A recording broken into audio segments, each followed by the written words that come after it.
Yeah. I would really love that. Yeah. You can just go. You guys ready? Good afternoon, everyone, and I am happy to call to order the Board of Supervisors regular and organizational meeting for January 5th. I would first like to welcome two new members to this board, Supervisor Settle and Supervisor Geno.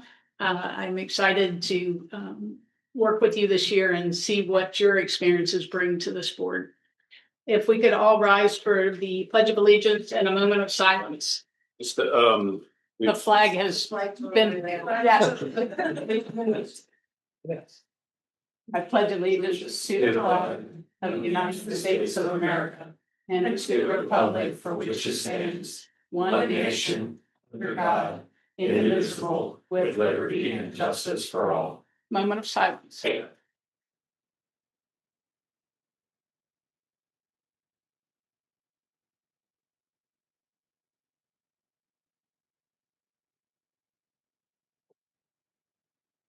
Thank you.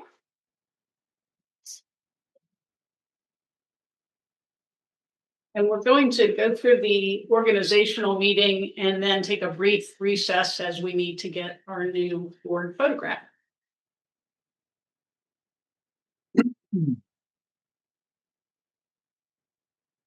Mr. Curry, do you want to start with the? You have to. It's been customary for the clerk to at least process the first item on this, and then hand it off to the chair after that if they want. We have some new folks here this year. The way we've worked through this process in the past is there are several positions that the board will elect or appoint. They will all be the subject to a resolution. Each of the different positions will be subject to a nomination and voting process, and so we'll go through one by one. The first is for chairperson, who will serve until the next organizational meeting. So I'll open the floor for nominations for chairperson. I'd like to say that is it possible? I'd really like to just nominate Supervisor Donahue for chair and do it in one sweep and nominate Supervisor Woodson for vice chair. I think they work well together, and if it pleases everyone else, that would be those are my nominations. I'll second that. We don't need a second, we just need any other nominations. And you all make the rules. So if you want to do both at one time, that's fine with me. Are there any other nominations for chair or vice chair?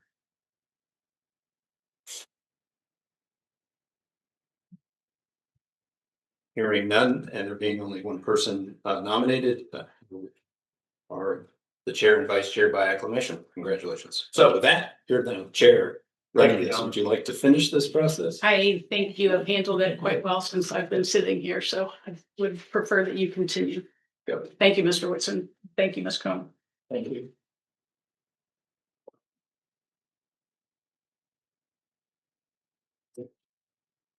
Next, we have a position on the Rappahannock Rapidan Regional Commission to serve until the next organizational meeting. Mr. Curry, I will go ahead and put forward the nomination of Ms. Donahue for our board's representative of the Rapidan Regional Commission.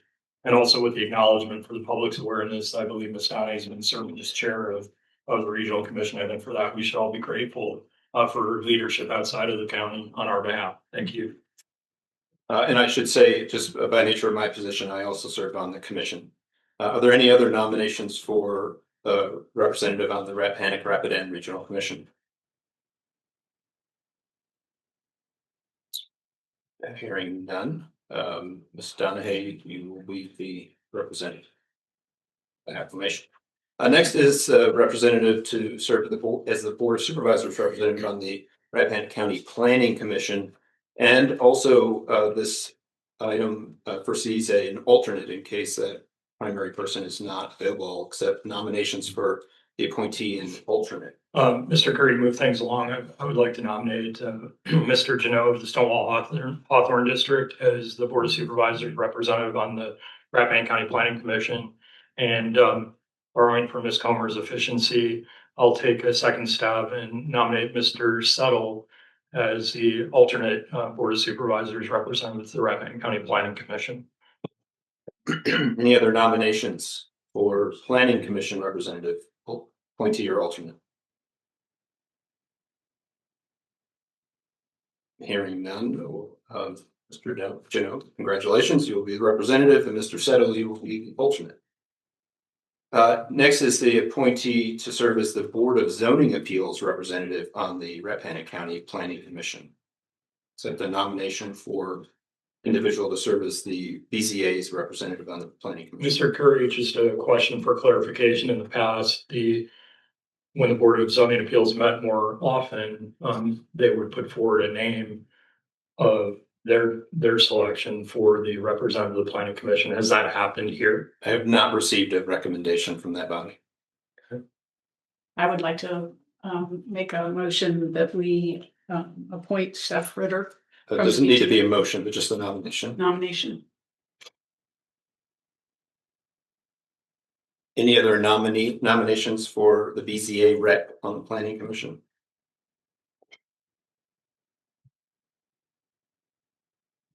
Hearing none, Ms. Ritter will be the representative.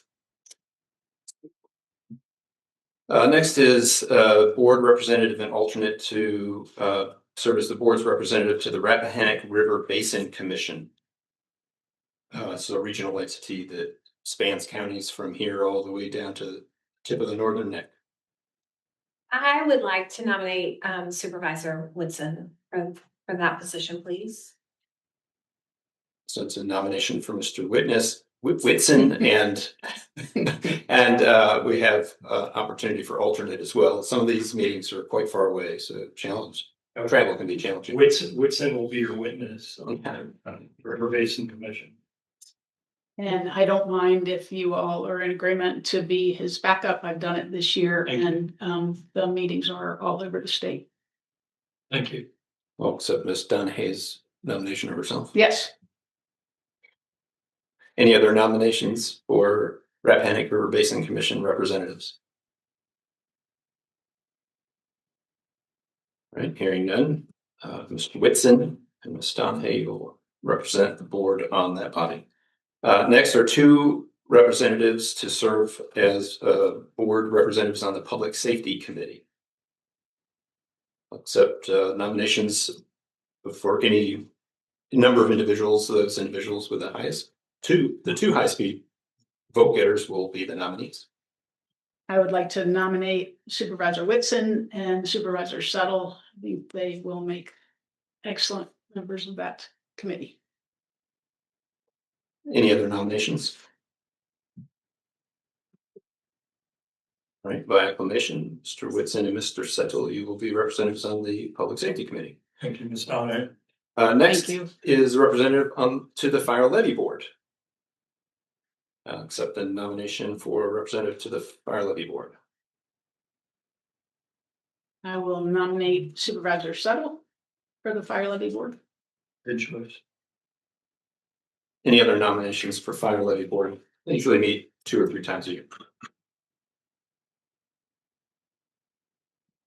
Hearing none, Mr. Settle, you will be the representative by acclamation. It's getting busy for you guys. Yeah. Next, there is a representative and alternate to serve as the board's representatives on the Rappahannock Shenandoah Warren Regional Jail Authority Board. Also, the sheriff and her chief deputy serve. Chief deputy as an alternate, and then I serve with the assistant county administrator as an alternate. Accept nominations for RSWRJ Authority Board. I'll nominate Supervisor Whitson and the alternative as Supervisor Settle. Any other nominations for Regional Jail Authority Board? All right, hearing none, Mr. Whitson And Mr. Settle? Thank you. And if I could just state, Madam Chair, for the public's benefit, a reminder that Mr. Curry currently serves as the chair of the Regional Jail Authority Board. And I think that's a reflection of his professionalism. And I think it benefits our county to have such a strong voice for advocacy coming from our community as chair of that body. So I thank him for his service there. Thank you. Next is board's representative to the Agricultural and Forestal Districts Advisory Committee. This body typically meets just before planning commission meetings and historically has been the planning commission representative. I would like to nominate Mr. Jano as the board's rep to the Agricultural and Forestal District Advisory Committee. And I don't think it'll require too much of your time. As a matter of fact, I don't think we have any coming up this year, but Thank you. Any other nominations for representative to the Agricultural and Forestal Districts Advisory Committee? Hearing none, Mr. Jano, you'll be the representative. Next is representative to serve as the board's representative on the local board of social services through to next year. So nominations for the local board of social services. Mr. Curry, I'll go ahead and nominate Chair Donna as the board's representative to the RCRFA, which is the Park Authority. No. So social services board. Oh, I'm sorry. I skipped ahead. Oh, I skipped. No, I didn't. All right. Sorry. I apologize. Social, is that still your nomination for social services? I'll nominate Chair Donahue for that position. You're right. Yes. Sorry about that. Thank you. Any other nominees for social services board? Hearing none, Ms. Donahue, you will, I think, continue to serve on that body. Yes, sir. Just getting started. This has been very efficient. I got left behind in the list here. Thank you. Yeah, now we're on to the Rappahannock County Recreational Facilities Authority as a primary representative and an alternate. I'll go ahead and nominate Ms. Donahue as the board's representative of the Rappahannock County Recreational Facilities Authority. And it looks like we do typically nominate a second or a backup. And for that, Ms. Comer, with gratitude to her for her service this past year. Any other nominations for the Rappahannock County Recreational Facilities Authority appointee or alternate? Hearing none. By acclamation, Ms. Donahue, Ms. Comer, you will be the appointee and alternate. Next is a representative, the board's representative to serve on the Rappahannock County Community Policy and Management Team, CPMT, that guides the Children's Services Act. A nomination for representative to CPMT. I will nominate Supervisor Comer. Any other nominations for CPMT representative? Mr. Curry, I was just looking at the document off of which I was working. Could you just confirm on the last nomination in numeric order, was that 12 or 13? That was 12, and there was an earlier version that It's yeah. I apologize for missing the social services appointment. For some reason, it's not listed in my documents. So It wasn't on there when the agenda first came out. Oh, no, Thank yeah, you. it was. It wasn't out there when I shared a draft a long time ago. it's Okay. anyway. I'm just trying to defend my Yeah.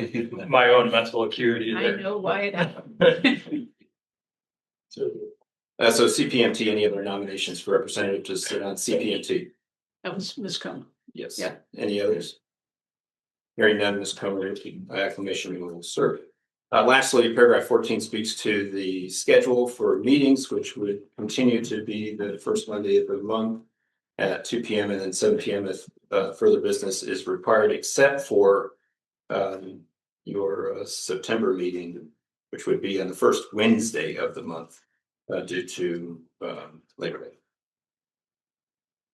With all of those items now entered into this resolution, we need a motion to adopt the resolution with all those selections and the meeting schedule. Mr. Curry, I will put forward a motion to adopt that slate of nominees to include the meeting schedule that's been agreed upon and posted on board docs. I'll Yeah. second. Ms. Comer. So we have a motion and a second. Any discussion? All those in favor say aye. Yes, please. Oh, roll call. Ms. Aye. Comer? Mr. Settle? Aye. Mr. Whitson? Aye. Mr. Vanilla? Aye. And I also. So. To you. All right. When do you want to take the brief recess? That's up to you. No. All right. Fine with me. Let's recess real quickly. It won't take long. We just got to get a quick picture and then be right back. Look here, That's what you want. you move the flag. We got to use it. So that will be here. We're gonna put Obama's in there then. Yeah, I'll send you. I'll take one and then it'll be good. One for you.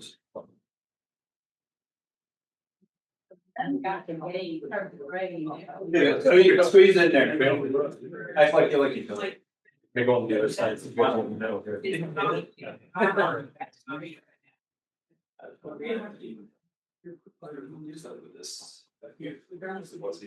no laugh. I don't know if the moving vote is good.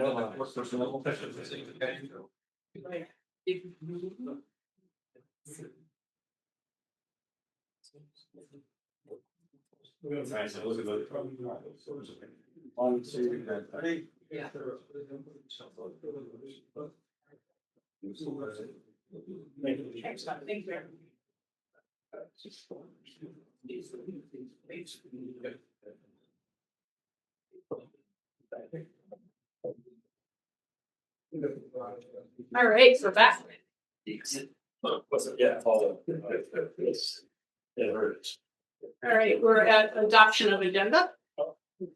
Madam Chair, I'll put forward a motion that we adopt the agenda as presented and posted to the county website to report that. I'll second it. We have a motion and a second. Any discussion? All those in favor say aye. Aye. Thank you. Moving into presentations, we have Dr. Grimsley with the school superintendent. Good afternoon. Happy New Year to you all. Welcome Supervisor Settle, Supervisor Janelle. I look forward to working with you in this capacity. So we're back from winter break. We're ready for what promises to be a very eventful and productive 2026.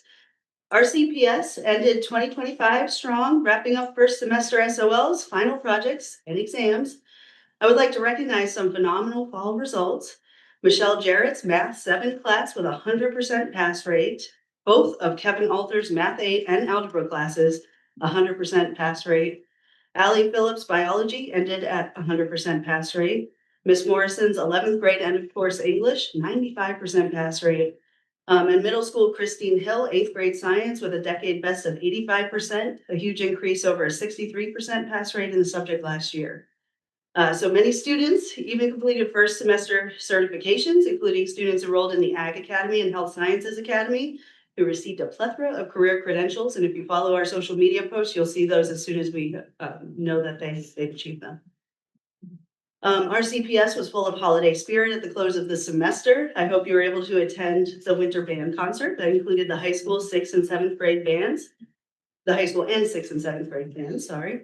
The evening was very well attended and the students were absolutely amazing. They always are. The RCHS drama students also closed out the semester with a hilarious performance of Murder Me Always, an interactive murder mystery production, which was really well attended as well. At RCES, a very fun and festive Grinchmas event took place, a family engagement night focused on literacy and learning that led students and parents through a myriad of fun games, puzzles, activities, and hands-on learning. The event also allowed parents to receive vital information about the importance of literacy and learning development. And of course, the Grinch jingled and mingled around with the crowd and to the students' delight. I do want to thank you for your continued advocacy with REC to help mitigate power surge issues. We're looking forward to the installation of the RCES generator, hopefully pretty soon. And I also want to thank you for your attention to our capital improvement plan. Our needs are submitted each year for consideration in the big picture of capital funding. And as this is outside of general operating budget of our school system, I want to thank the administration for working with us too on this. So as we look forward to many big competing priorities in the capital realm. We have incorporated the most recent assessments and included them for consideration, with the most current list being the highest priority, which you have been aware of, namely our elementary school roof and the HVAC work that, as detailed in the county evaluation assessment as well. Next Tuesday, we have our regularly scheduled school board meeting, which is also its organizational meeting. The meetings are every second Tuesday at 6:30 p.m. in the high school library. Next week, we'll be kicking off our budget planning process and going through the components of Governor Youngkin's FY27 proposed biennium budget. Our finance team will also share the details of the auditing process and the outstanding results of that process as well. So hope to see you there. We have so many great things going on in this small and mighty school system, and we thank you all for what you do to support our students and our staff. Thank you. Thank you.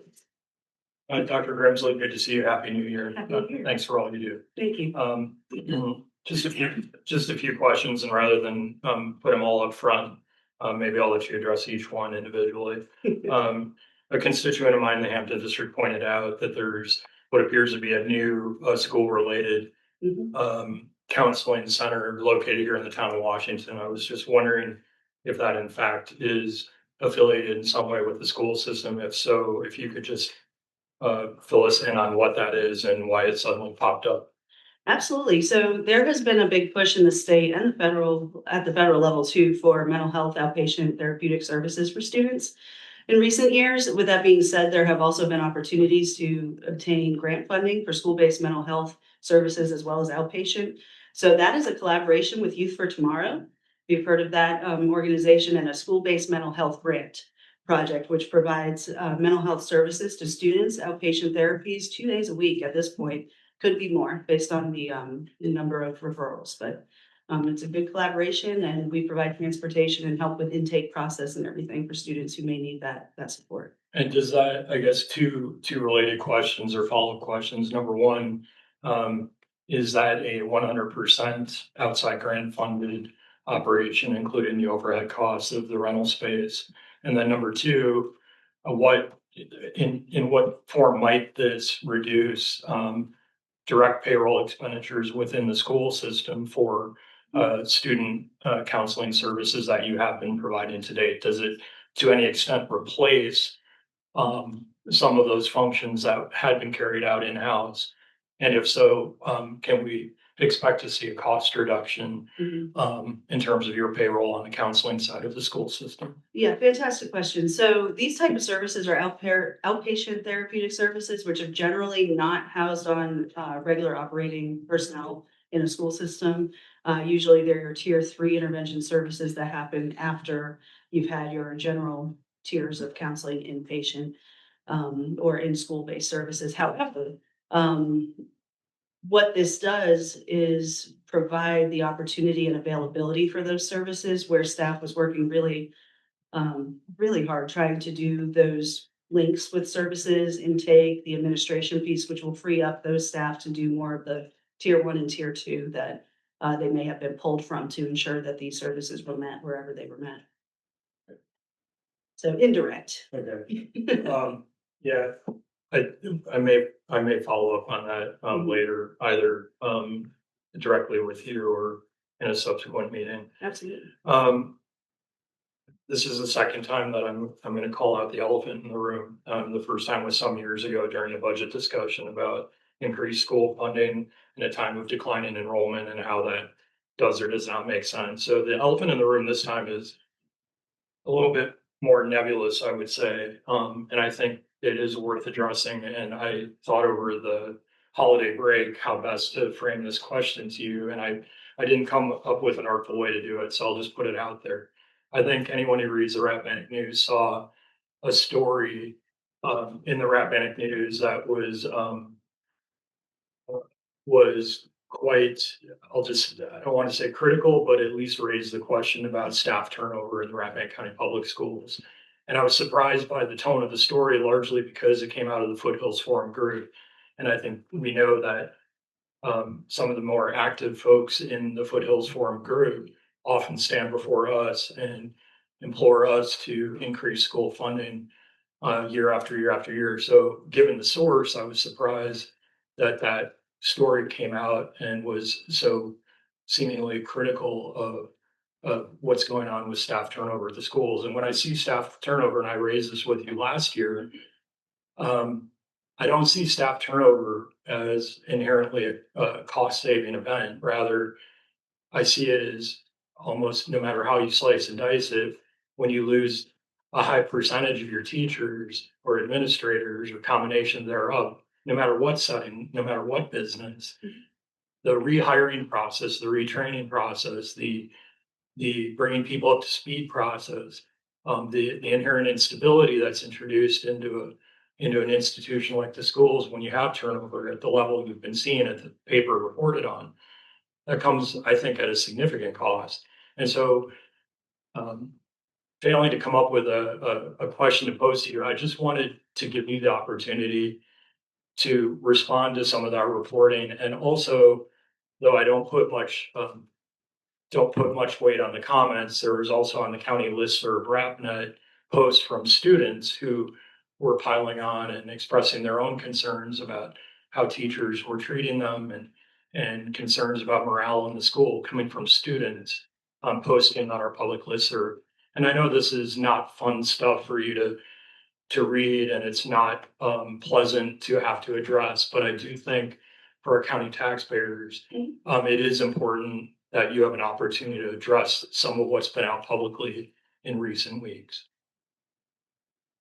Sure. So there's been a lot of chatter about turnover and things, and I will say that the timing was unfortunate of an article that came out 6 months later than what kind of was projected to some of us with what was being said. So it was a little bit surprising in the way that it was interpreted, but regardless of that, the work is being done, and the people that are there are working really, really hard to maintain and rebuild a culture that did exist for a long time with people who have been here for a very long time and are cared about and are very valued. So whenever you have changes like that, Yeah. of course, it's going to hit the vein of the school system in a way that is probably uncomfortable for a lot of people.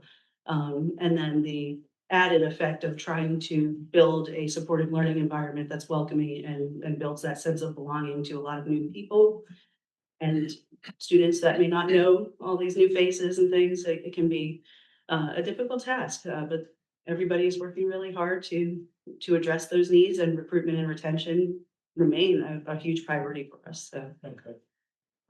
yeah, without getting into too many of the weeds of things that that cause some of that turnover and things, I don't want to get into some of that, because there were some undertones there too that we weren't able to address. But Okay, no, I appreciate it, and I know it's a tough question to answer. It was hardly a question, but I think many people read that, and many people had concerns about it, and I just thought it'd be worthwhile to raise it, and very quickly. And I apologize to my colleagues. I met with a couple on Saturday morning, constituents of mine who were hoping to get some clarity from you, I guess through me and my question, in terms of raising concerns, whether curricular or otherwise, with the school system. Could you just quickly explain to me, and more generally to the public, if a parent or a family member of a student wishes to get in touch with you or someone in our very small and nimble school system to raise a concern, what is the best mechanism for doing that? And are in-person meetings openly and widely available to our student population's families to raise concerns? Absolutely. And this is something I did send out to the whole, all of our parents and to our staff as well. Just to reiterate that we do have a no wrong door policy. So if you're confused about where to go, reach out to any staff member you feel comfortable, and we will direct you to the correct process, because there are processes. And I tried to explain to parents that I understand there's things that get put out on social media and things, and we can't police all of that and ensure that we investigate everything to the ground on those things. And it's important because we have due process, and we have student rights and confidentiality and things I can't get into on social media. So with that being said, there are avenues that you can get the support you need. There's policies that we can direct you to. There's processes. So it depends what it is. But in most cases, a lot of the cases, what I see is the parent should start with the child's teacher. That's the most appropriate spot. If they, can't get something resolved with the teacher, then please go ahead to either a counselor or to the principal at the building level.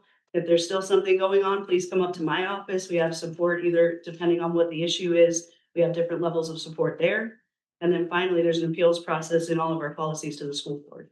Okay. So there's lots of steps to get those issues handled. But the takeaway is that parents should contact teachers as kind of their portal into the school system. Absolutely. And that can be that outreach can be affected via email. Is that correct? Or- Yep, email or phone calls. Generally, email is the best way to track, and copy somebody else too. If you I can tell them, go ahead and copy me if you want. That's fine. Okay. I can help to make sure you get the connection you need. But we are very small, so I'm happy to meet with parents anytime as well. Thank you. That's all I have. And I appreciate you enduring my somewhat uncomfortable questions. They're good today. questions. Thank you. Thank you. Mhm. They are good questions. And I'll just share, as Mr. Whitson just asked everyone, he apologized and said, bear with me. I'll preface all of this. Bear with me. So 2 years ago, I took over the welding program at Laurel Ridge Community College. I lost, when I did that, 30% of my instructors. 30% of them didn't like what I was doing and they left. One left and sent me an email, and while it was professional and everything, there were some undertones there. He copied my boss. All of it very uncomfortable. So now 2 years later, from that moment, now I've backfilled the 30%. And by the way, 30% sounds like a lot. I only had 6 instructors. So numbers, while numbers do not lie, they sometimes can be manipulated to tell the story you need them to tell. So my 2 walked out, and I backfilled those 2, plus hired 2 more, and PS, 3 of them from Rappahannock County. Okay, just saying. Now, I just had my year-end meeting with my welding instructors in December, so that's why all of this is really fresh on my mind, and it was very timely with this article. Prior to the changes that I made, that the 30% weren't on board with, my credentialing rate in welding was hovering around 68%. Across the VCCS, the average was like 70% in welding. So, 68 was not like that. I don't like being below average. So I worked on that. So now here we are at the end of these 2 years, and they've been hard. I sold steel. Many of you in this room know I sold steel for many, many years. So I was not afraid of the welding program, but my goodness, there are many, many moving parts. So I took lots of punches, and now I am very happy to tell you all, because Laurel Ridge serves you, that our welding program, we have a 93% credentialing rate and an 82% pass rate. So while it was hard and it was ugly, and I was scared and all of that, I really, really like where I am right now. And I have, like I said, I backfilled those 2 instructors plus hired 2 more, and I have an amazing welding instructor team.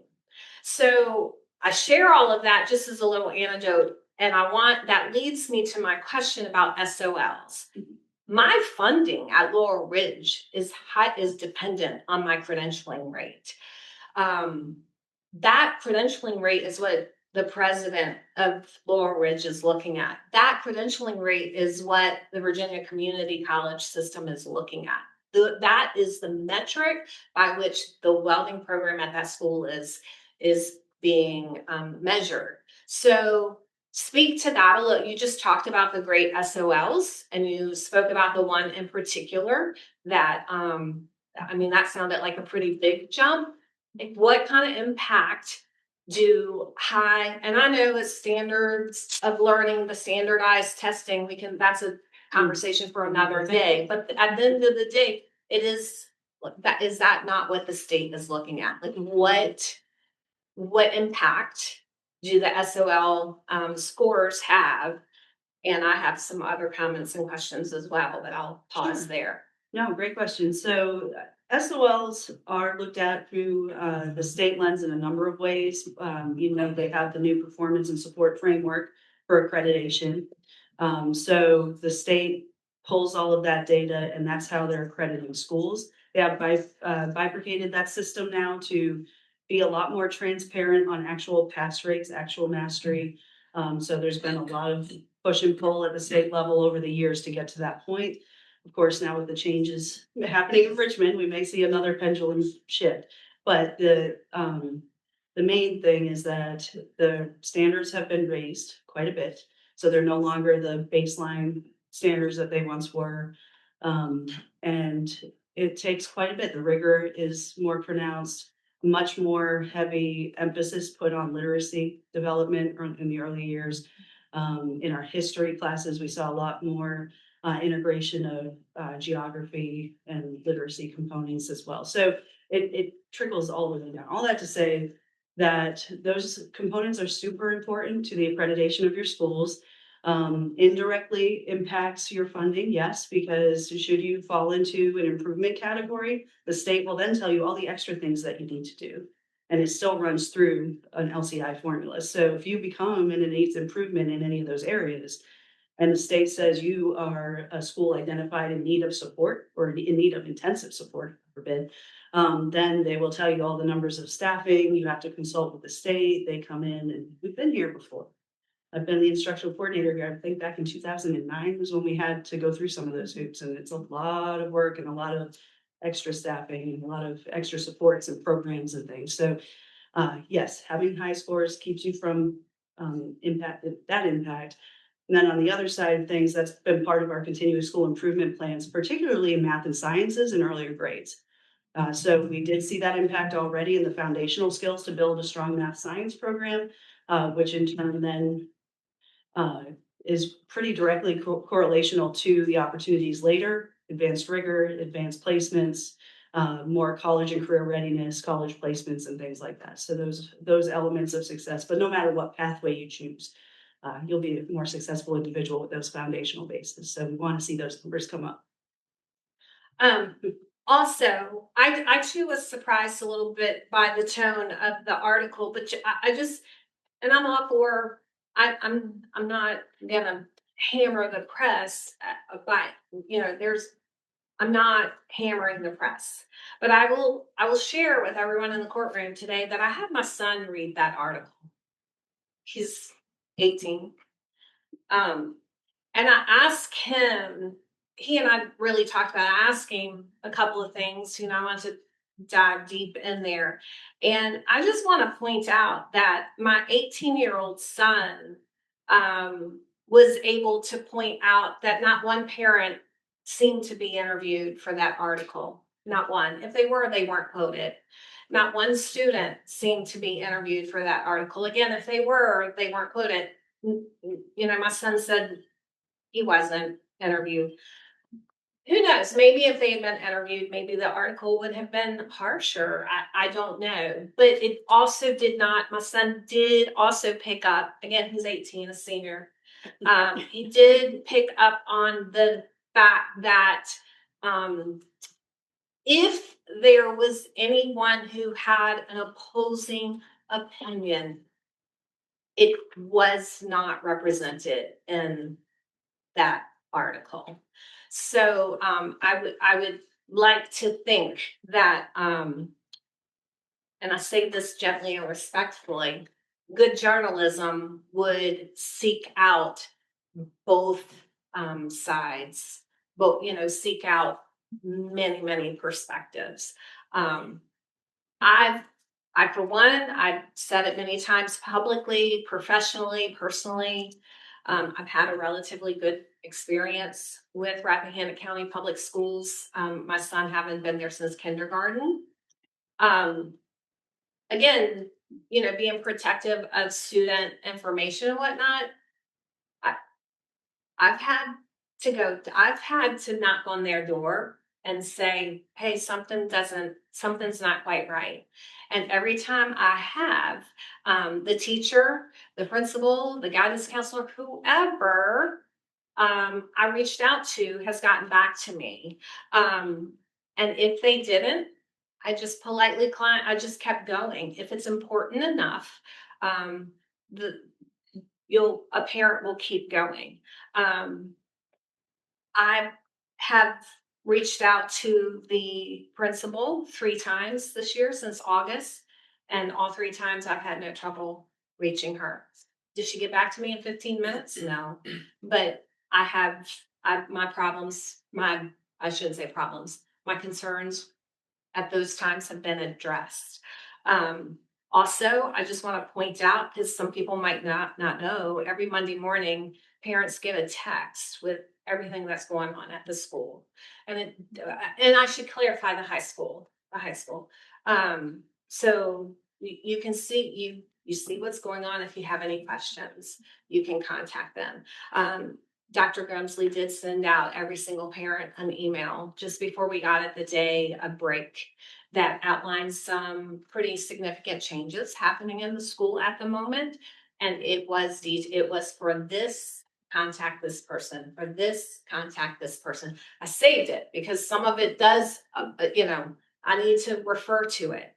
I'll also want to ask, I'll just point out, the principal of the high school has offered up, it's called Tea with the Tea with Dr. B, I think. I realize that it's during working hours, so I understand as a working parent myself, I understand that I can't always take off of work to go and speak to someone. How many parents came to her first tea?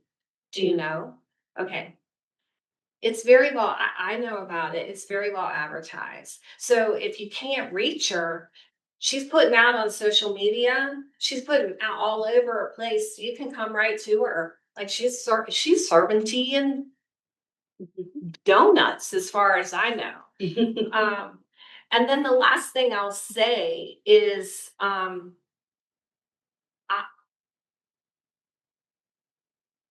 Dr. Boynton has not ridden a motorbike through the hallways in our school. She is stern, and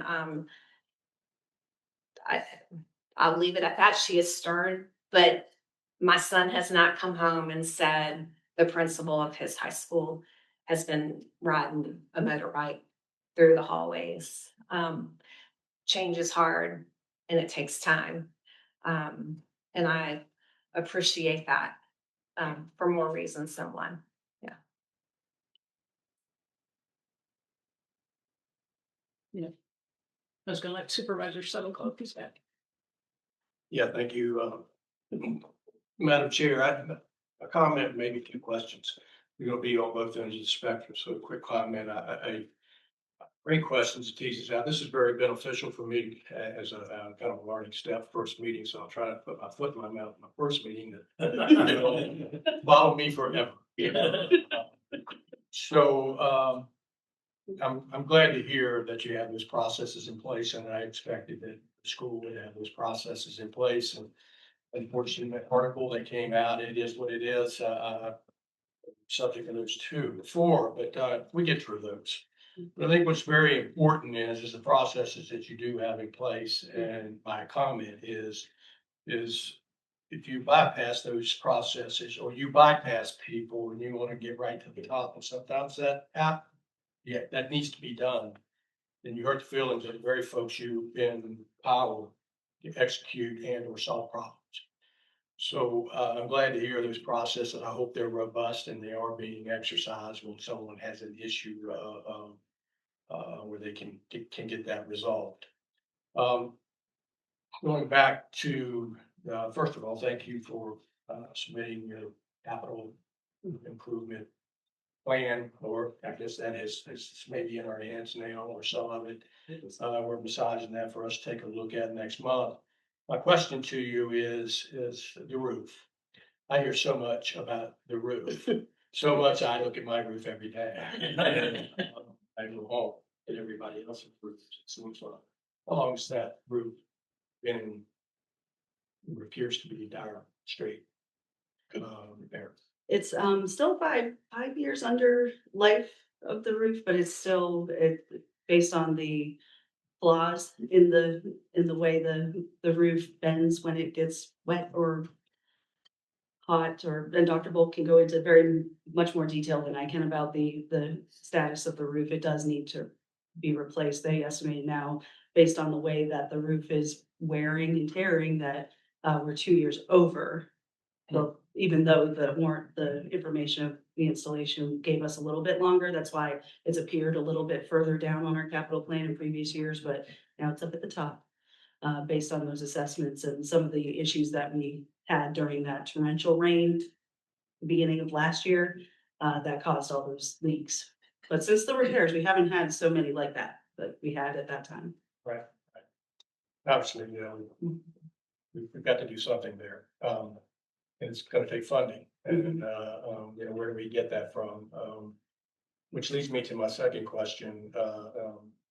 When you have vacancies in the school, and, when I say vacancies, that's from the top to maybe it's, teachers. I know, try to stay away from that. You need teachers in your positions to provide an education for our children. But when you have vacancies and you have that savings from that vacancy, where does that money go to? Say, for instance, if there's a position that's been vacant for 6 months, and you all have worked tirelessly. I understand that coming from a vacancy, where you just sometimes it's hard to fill those positions with the right person and or someone being interested in it. If it's a $50,000 job and it's stayed for 6 months, and there's a 25, it's much more complex than that. Where does that go? And I know you have other needs, but as this roof goes on and some other projects, is there an opportunity for us to pull money for capital improvements in lieu of kicking it down a road, and then or trying to make a decision, do we spend $300,000-400,000 on a roof? Sure. It really depends on the position of what you have. So let's take a teacher. That's makes up a big bulk of our personnel budget. So if you have a teacher vacancy, we don't have a traditional vacancy credit system, because you still have to fill that, because all your schedules are based on that, your SOQ funding, different pieces. So what will happen is you get a long-term sub until you fill it.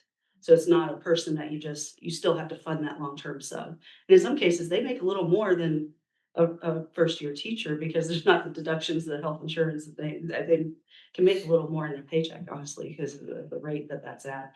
So it's sort of a cost wash until you hire for that position. If there's other positions that, let's say we try to ascertain what vacancies we may have in January.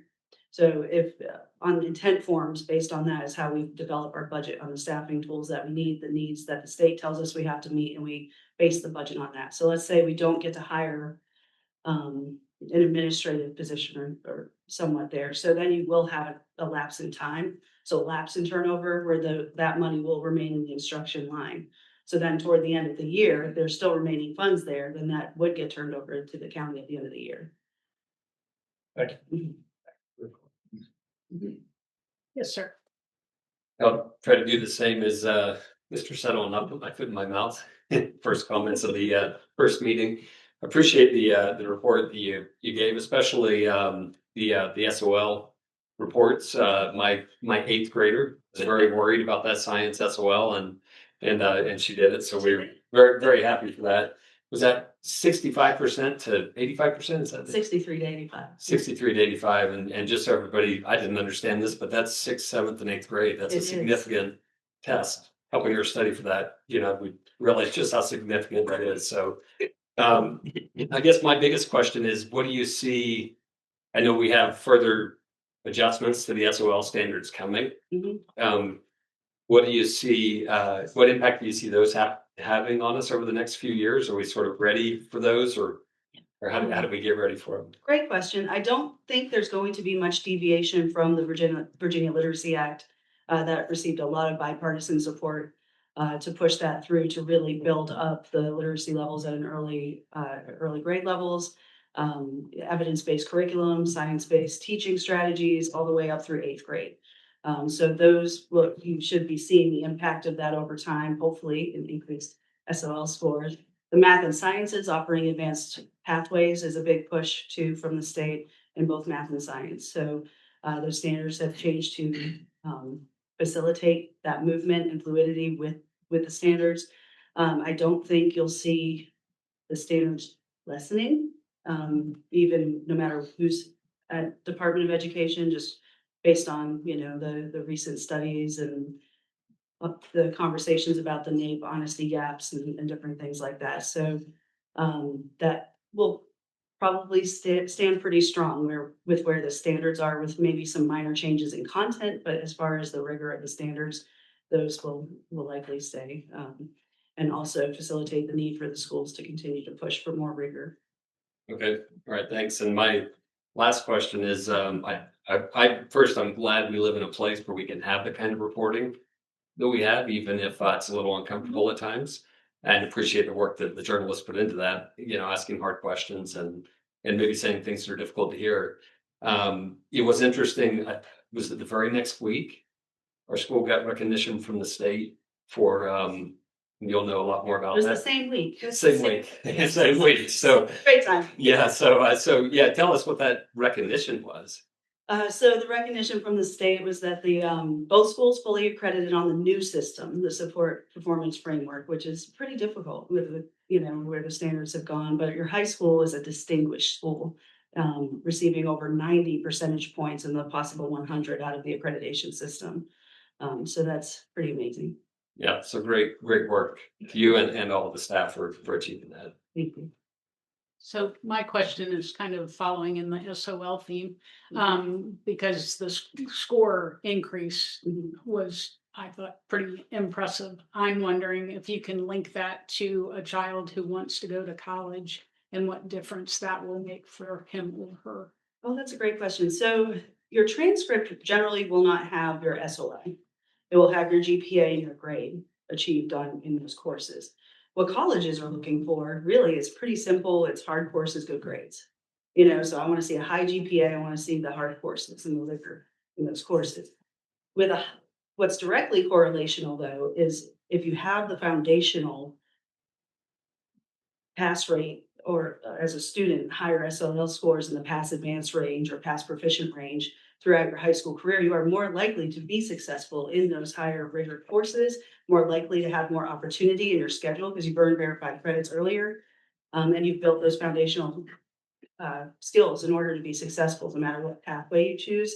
So in that sense, it's a great indicator of success at the collegiate level or beyond. Great, thank you. We're good? Well, that was a fun start to the year, wasn't it? 2 hours later. No, it's great to see you all. Thank you very much, Thanks. Dr. Grimberg. Thanks for your answers. Thank you. All right, I had asked Rappahannock to join us in December and they were not available. So we've added their presentation to today's meeting. Happy New Year. Thank you very much. I'm sorry about that. But very glad to be here today. My name is Denise Wales and I joined Rapid Home as the Executive Director in April. And we appreciate the opportunity to update you on our 2025 work. We've seen significant growth in the last 5 years, actually, and are excited to be celebrating our 10th anniversary this past year. We thank you again for the board resolution of appreciation and condemnation, and for those of you who attended our anniversary celebration picnic. As you can see from our mission statement here, we're working to help neighbors stay in their homes and the community as comfortably, safely, and independently as possible and as long as possible. Membership is open to any Rappahannock resident who is 50 or better, as we like to say. And our programs are really volunteer driven, with neighbors helping neighbors and strengthening the fabric of our rural community. As you can see from these statistics from the U.S. Census Bureau, our mission is increasingly important as the population of the county ages. In fact, in 2021, we eliminated membership dues to reduce barriers to accessing our programs and services. And as a result, our membership has expanded. We're at 730 members currently. And the diversity of our membership has also increased, along with the range and intensity of needs. 730 members, that's about 19.5% of the county's population who are age 50 or more.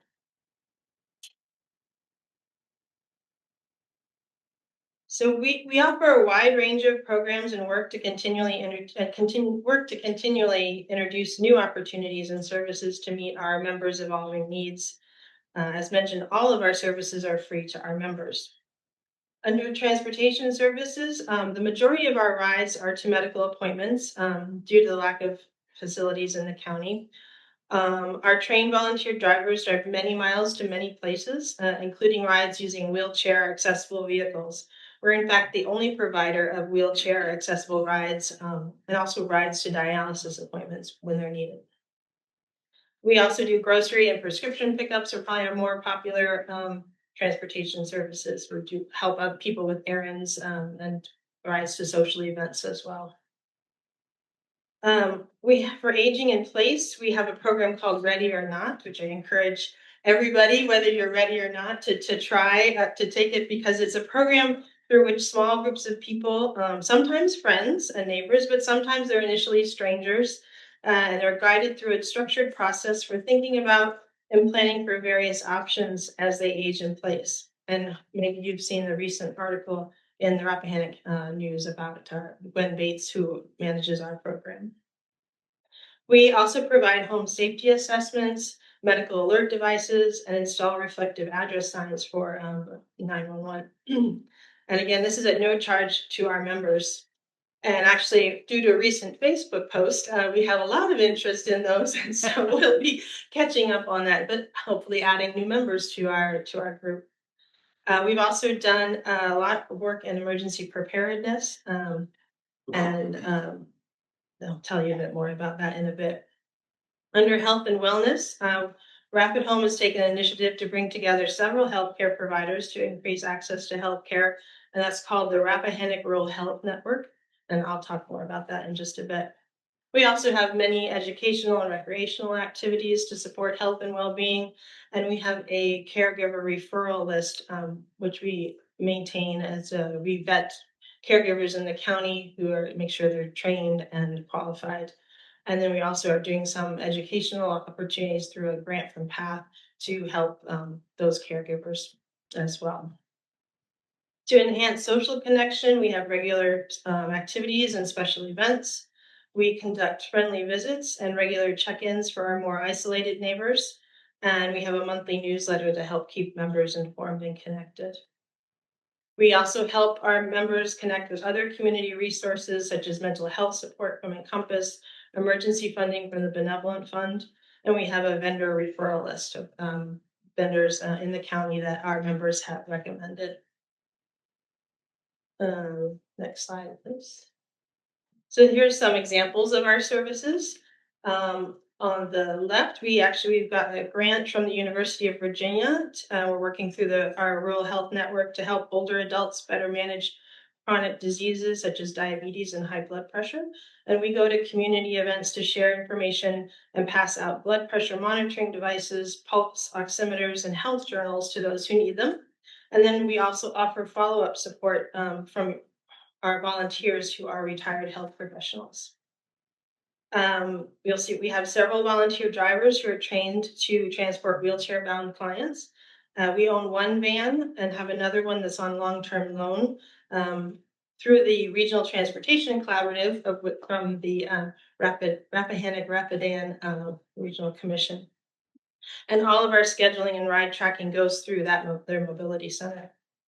And thanks to the support and participation of county officials, we had a very successful community meeting on emergency preparedness in November. It was very informative, and many people have since expressed their appreciation and have taken steps to better prepare themselves. So we heard from the sheriff that many people did sign up and give additional information about how to reach them.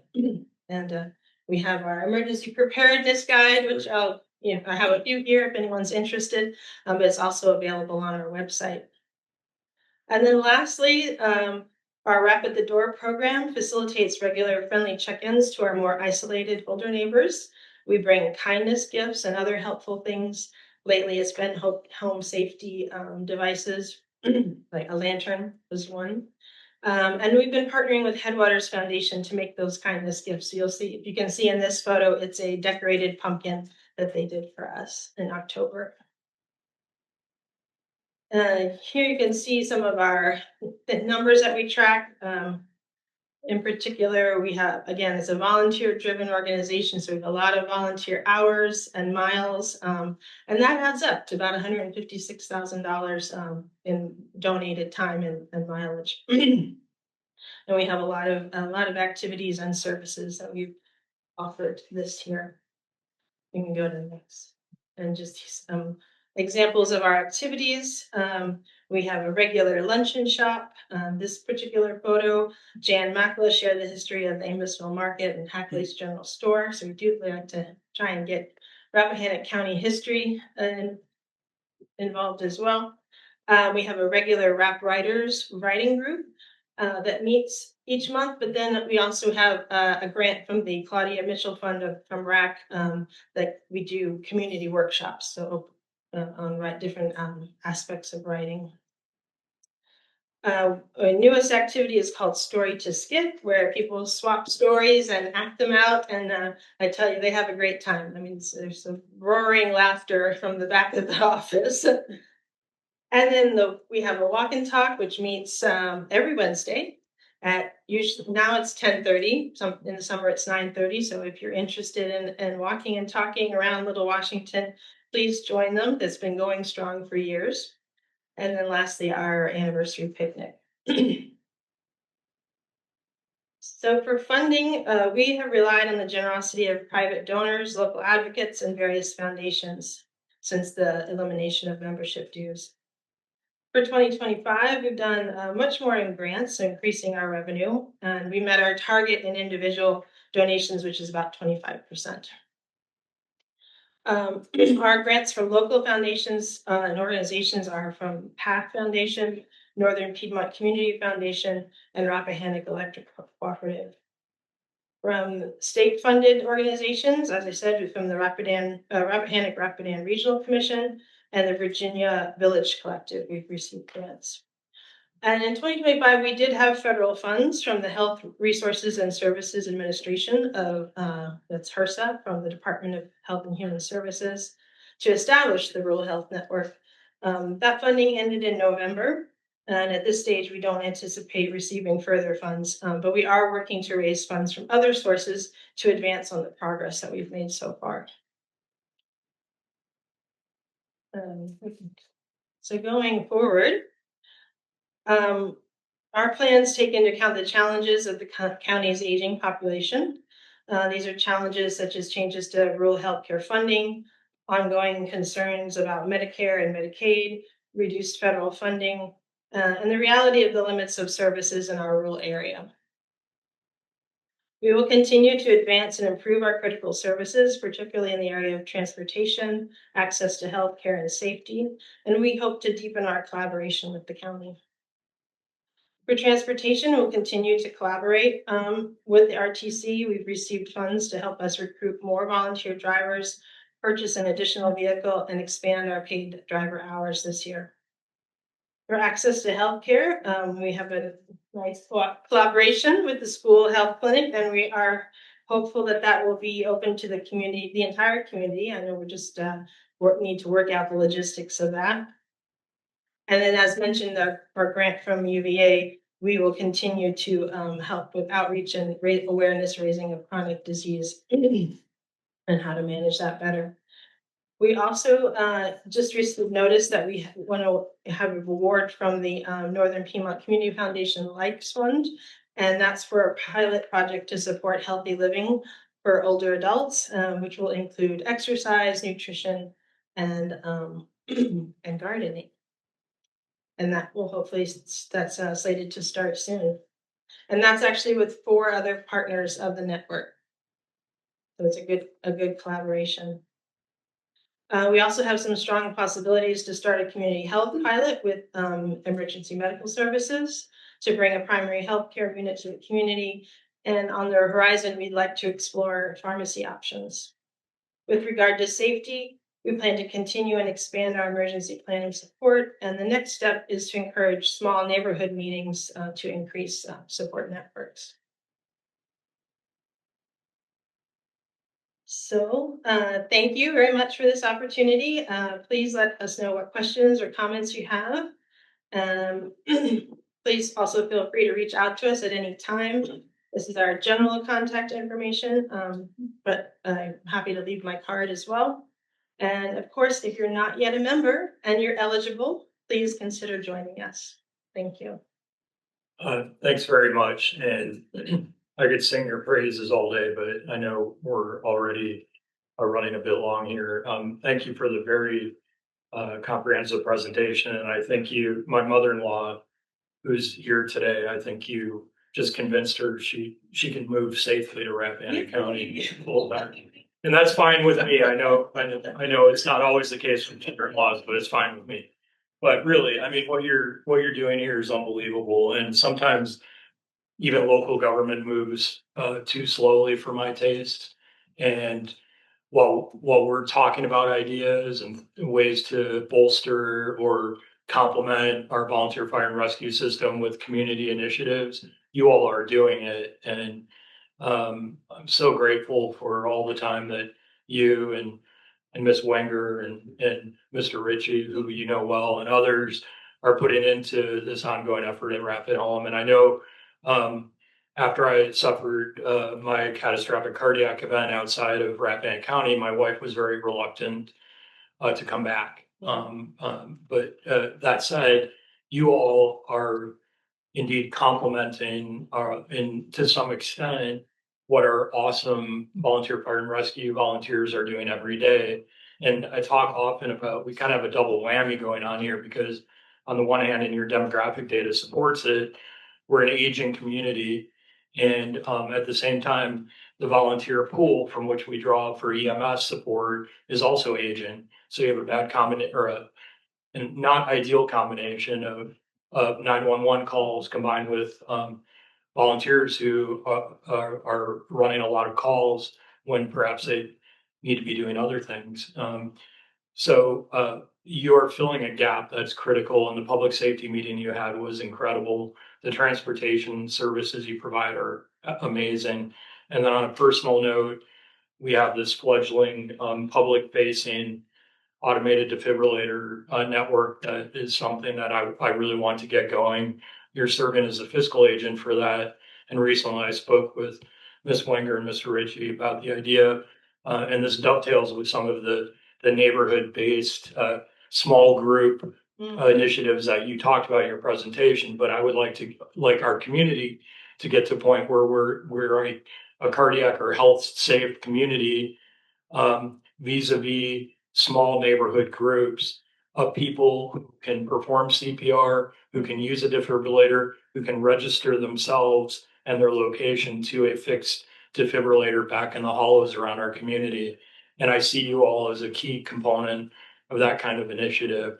So I applaud everything you're doing. I thank you.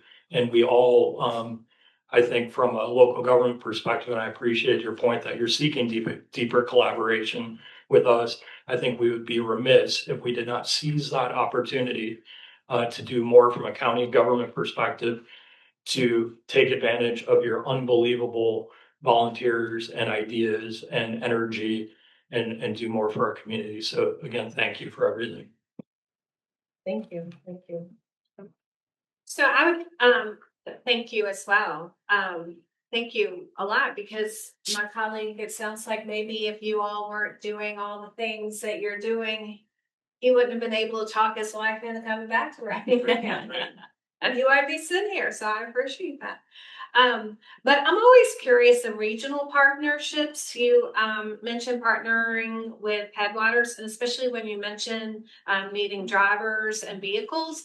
I was just wondering what regional partnerships you might foster. For instance, Heroes Bridge. I know they do a lot of driving for veterans. Mhm. So that might be a way while you're figuring out more how to get more drivers and more vehicles. Heroes Bridge might be a great partner to help. I'm just curious if you work any of those angles or not. We are definitely trying to do more partnering and making sure that we're, not duplicating efforts in any way and leveraging everyone's strengths and resources available. We haven't worked closely with Heroes Bridge yet, but it's something we can, look into for sure. Mostly, given the size of the county and just, it tends to be, the other organizations don't come in as much, I would say, but it's definitely worth trying to partner. And one thing I will say is we have a very good relationship with in-county organizations, DSS. We're in the same building, which is wonderful. Food pantry is right there. So on a monthly basis, we're meeting and seeing how we can help mutual clients and help each other. So we're definitely working that angle. And with the Rural Health Network, that is a regional network. It's not just Rappahannock County. So there's 13 other partners. Encompass is one of them, for example. So they're very much part of the region.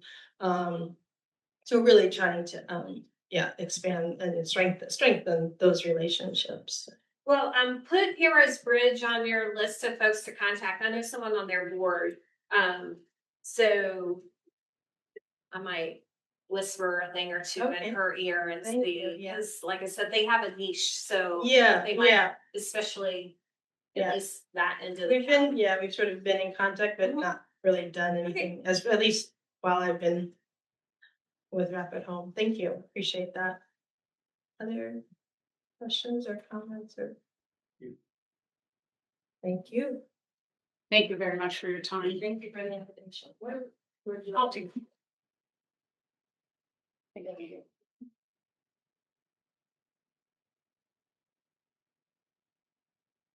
All right, going into regional fiber to the home project, we have Tom Ennis on Zoom, which I appreciate him making the time to be kind of sort of here.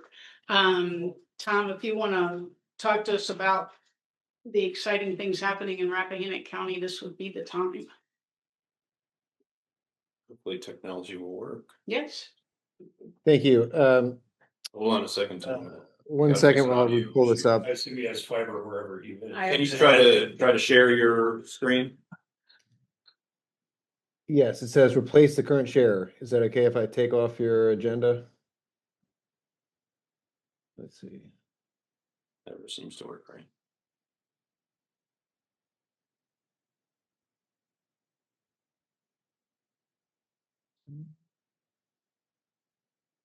You all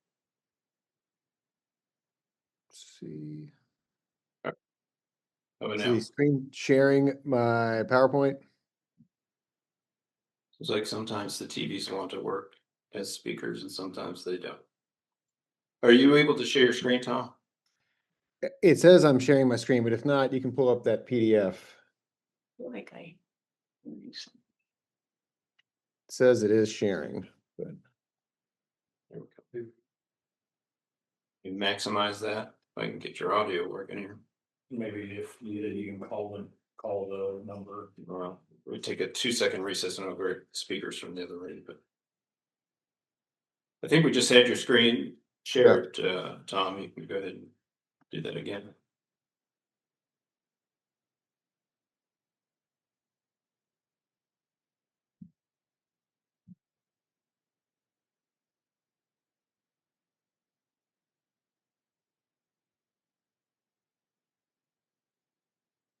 Got that. Go ahead and speak again. can you see the All Points Broadband Rappahannock Stand by County? just for a second. Sorry about that. Please hold. Bonnie's coming to the rescue. Good job, Bonnie.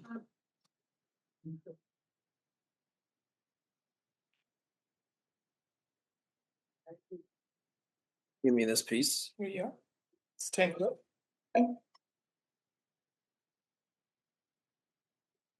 Isn't that the way they always come out? It is.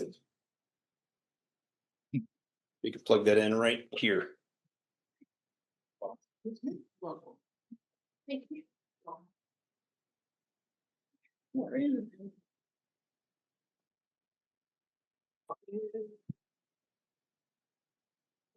Green light on now. So not plugged in. It's plugged in. I saw it, yes.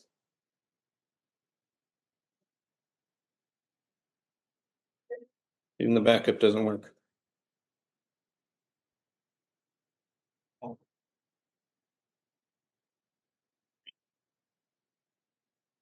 Page 3. Sure.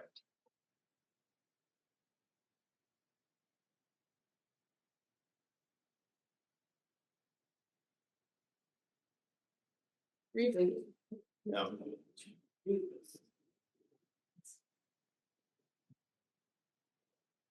Madam Chair, maybe we can just take a 3-minute recess. That's probably what it would take to fix it immediately. Probably a Let's- good let's idea. go ahead. 3-minute recess. Thank you. Hopefully we can use Supervisor Klein. Go ahead, Tom. Can you talk now? Yeah, can you hear me now? I don't know what problems. You can even just call myself and then put it on. Try again, Tom. How about now? I got you on my computer, but not on my, that's okay. You can do an audio test on Zoom. What's that? On audio, on the mic. I think it's my connection to the television. But it'll- These speakers are not working. We got Under here, there's a test. I don't know, sometimes that fixes mine when I just test the audio. Test speakers.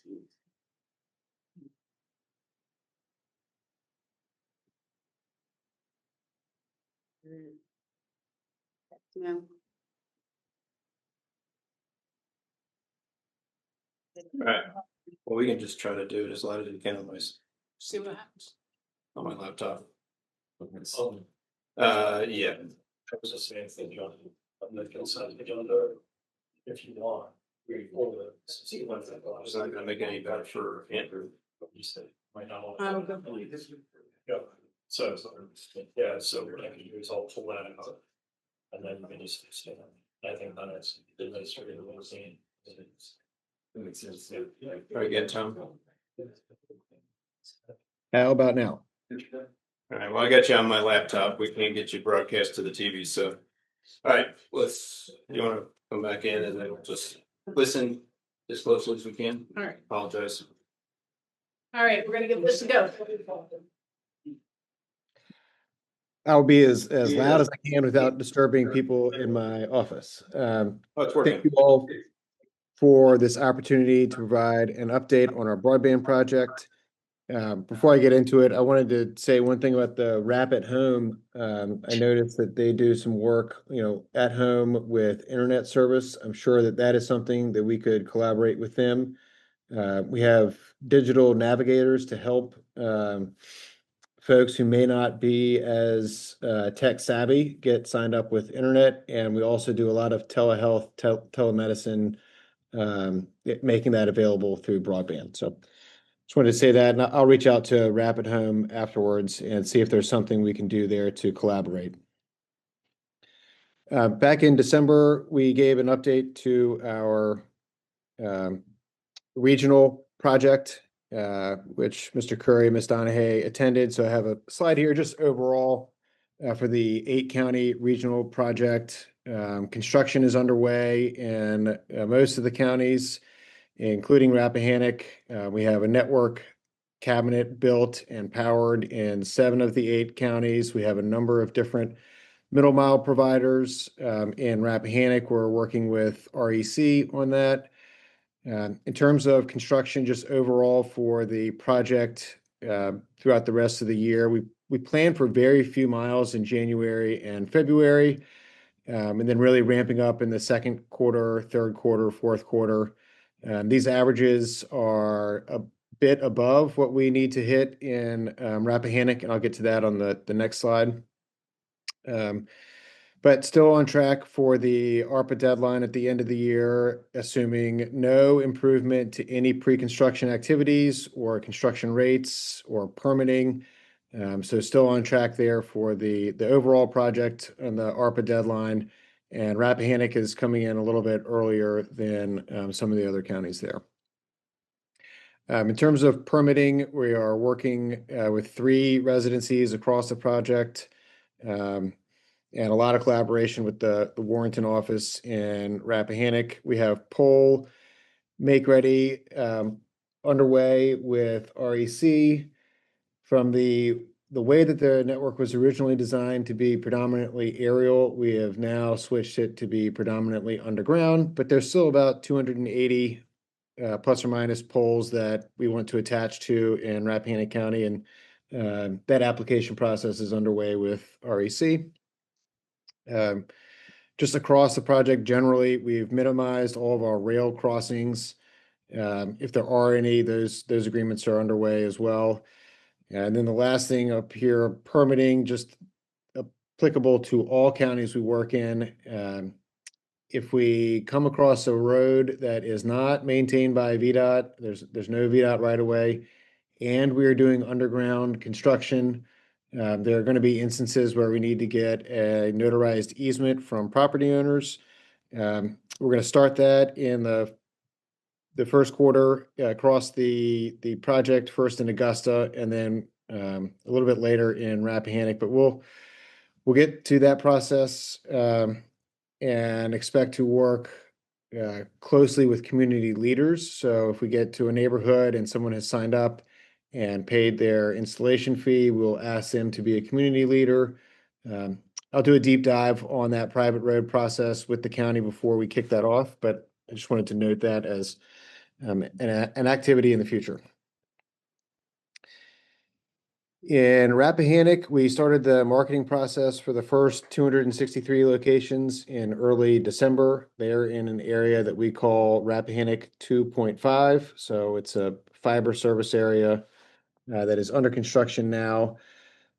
We sent out some marketing mailers. About 4.5% have already signed up to be a customer and completed their account or started that process at apbfiber.com. I would strongly encourage folks to go to that website, put in their address. If they are in that group that can sign up, it will take them to a series of options to select their service level, whether they want a high, medium, or low Wi-Fi option, if they want voice over IP. So they can all go and do that now, these 263 locations. If a location is not in that group, we're just taking contact info now, but they should all go to apbfiber.com. The majority of this presentation is going to go through the marketing collateral and cadence, but for these folks, their next round of mailers will go out this week, hitting mailboxes next week. We kind of put a pause on activities around the holidays, but that'll ramp back up now. Similarly, the SNN construction crews are ramping back up after VDOT moratoriums around the holidays and their own holiday. January, February, we expect very low productivity. So less than 10 miles in the 2 months, and that is assuming that we're drilling through rock, that there's going to be inclement weather. If there are days that the weather is good and we can get our locate tickets out there and we can have crews working, we will do that work. But in terms of planning overall for the year to meet our ARPA deadline, we assume fewer than 10 miles of total in January and February. But overall this year, we're going to average about 10 miles a month for the next 108.5 miles. We've built about 10 so far. We expect those to be turned on in February. In terms of the next streets, these are in our daily street sheets that we send to VDOT and Mr. Curry. Next coming up will be Scrabble Road, Castleton Ford Road, Round Hill Road. Put some intersections there where we will be working. And then on the next page, I have a map of the 3 general areas where construction is concentrated now and in the next month or so. In terms of our permitting, the one area where we needed additional resources and some help from the county staff has been in determining the specific right-of-way on each parcel before we submit a land use permit application to VDOT. So thank you for the help there. I think we're we're up and rocking and rolling on that. Then in terms of our VDOT collaboration, we get prompt feedback on our permit applications, any resubmittals that need to go in, and also sufficient approval in advance of our construction. Our main cap on the number of outstanding permits is our total bond capacity. So every time we put in an application to work in VDOT right away, we set aside a portion of our bond capacity in the event that we damage the road and VDOT needs to pay someone to repair that. They draw down on our bond. And as long as the permit is open, we have to set aside capacity for that application. So we try not to have too many permits open in advance of construction because that eats up the bond capacity statewide. Another process that we undergo just prior to construction is making sure that all of the third-party utility owners locate their utilities, mark their utilities, and then clear the ticket in the shared system that our vendor and their vendors use. Our construction manager, S&N, manages this directly. So they will put in a ticket to work on a certain section of road near an intersection. And the notice goes out to all utility owners and they will come out and mark these utilities, and they have a certain time period in which they're supposed to do that. Not every utility locate happens as promptly as we would like, and sometimes the construction crews will get out there on a cleared ticket and notice that the utilities haven't been marked and they'll have to reschedule work for that day. But this is an ongoing process. It is a known constraint statewide to improve the third-party locate process, the Virginia 811 process. But this is something that happens before our construction. We include the upcoming utility locates in our daily street sheets just to get an idea of where the roads are that are coming up in construction. In terms of our middle mile circuit and cabinet activation, so we're working with REC on their fiber backhaul to serve all of Rappahannock County. So there's one cabinet that we have built so far, which we call RAP2. That is where the primary internet service will come in and then be redistributed throughout the county. We expect that cabinet to be on and active in mid-February. Couple of items on the critical path there is finishing the construction in Rappahannock 2.5 and making sure that the upstream service through the Rappahannock middle mile is properly scaled and all of the test results come back positive. So the day that that happens, we'll be able to start activating customers. We'll have a ceremony out there. Mr. Curry asked about an event on January 19th. I don't think we'll have service up by then, but we could do a public event on the 19th at the RAP2 cabinet. And we can follow up after this meeting on scheduling of that. But that is when we expect to turn on the first section of the Rappahannock network.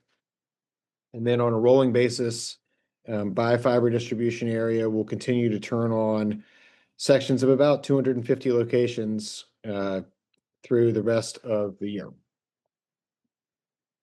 So the three areas that are generally speaking under construction or soon to be under construction are RAP 2.5, RAP 2.2, and RAP 3.1. That's the red, blue, orange sections of the county.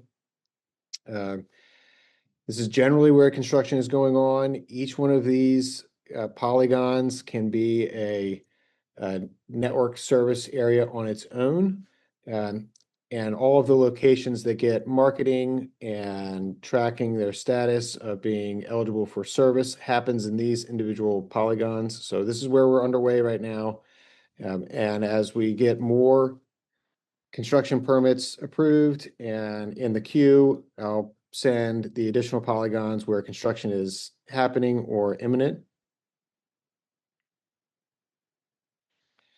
Want to talk a bit about our go-to-market timeline. So right now in RAP 2.5, we are in the RTM or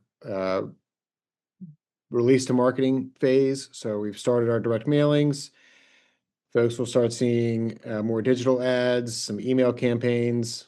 As we get closer to activation, we'll have an event in the community. We'll start doing some door-to-door hangers, ramp up the email campaigns.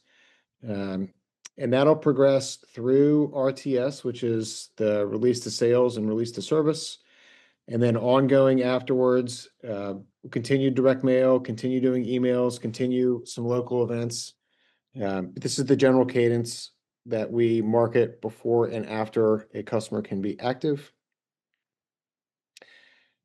For now, I strongly encourage folks to go to apbfiber.com, click the button to see fiber internet plans, enter your address. If you're in an area that is released to marketing or released to sales, you'll have a certain flow to your queue.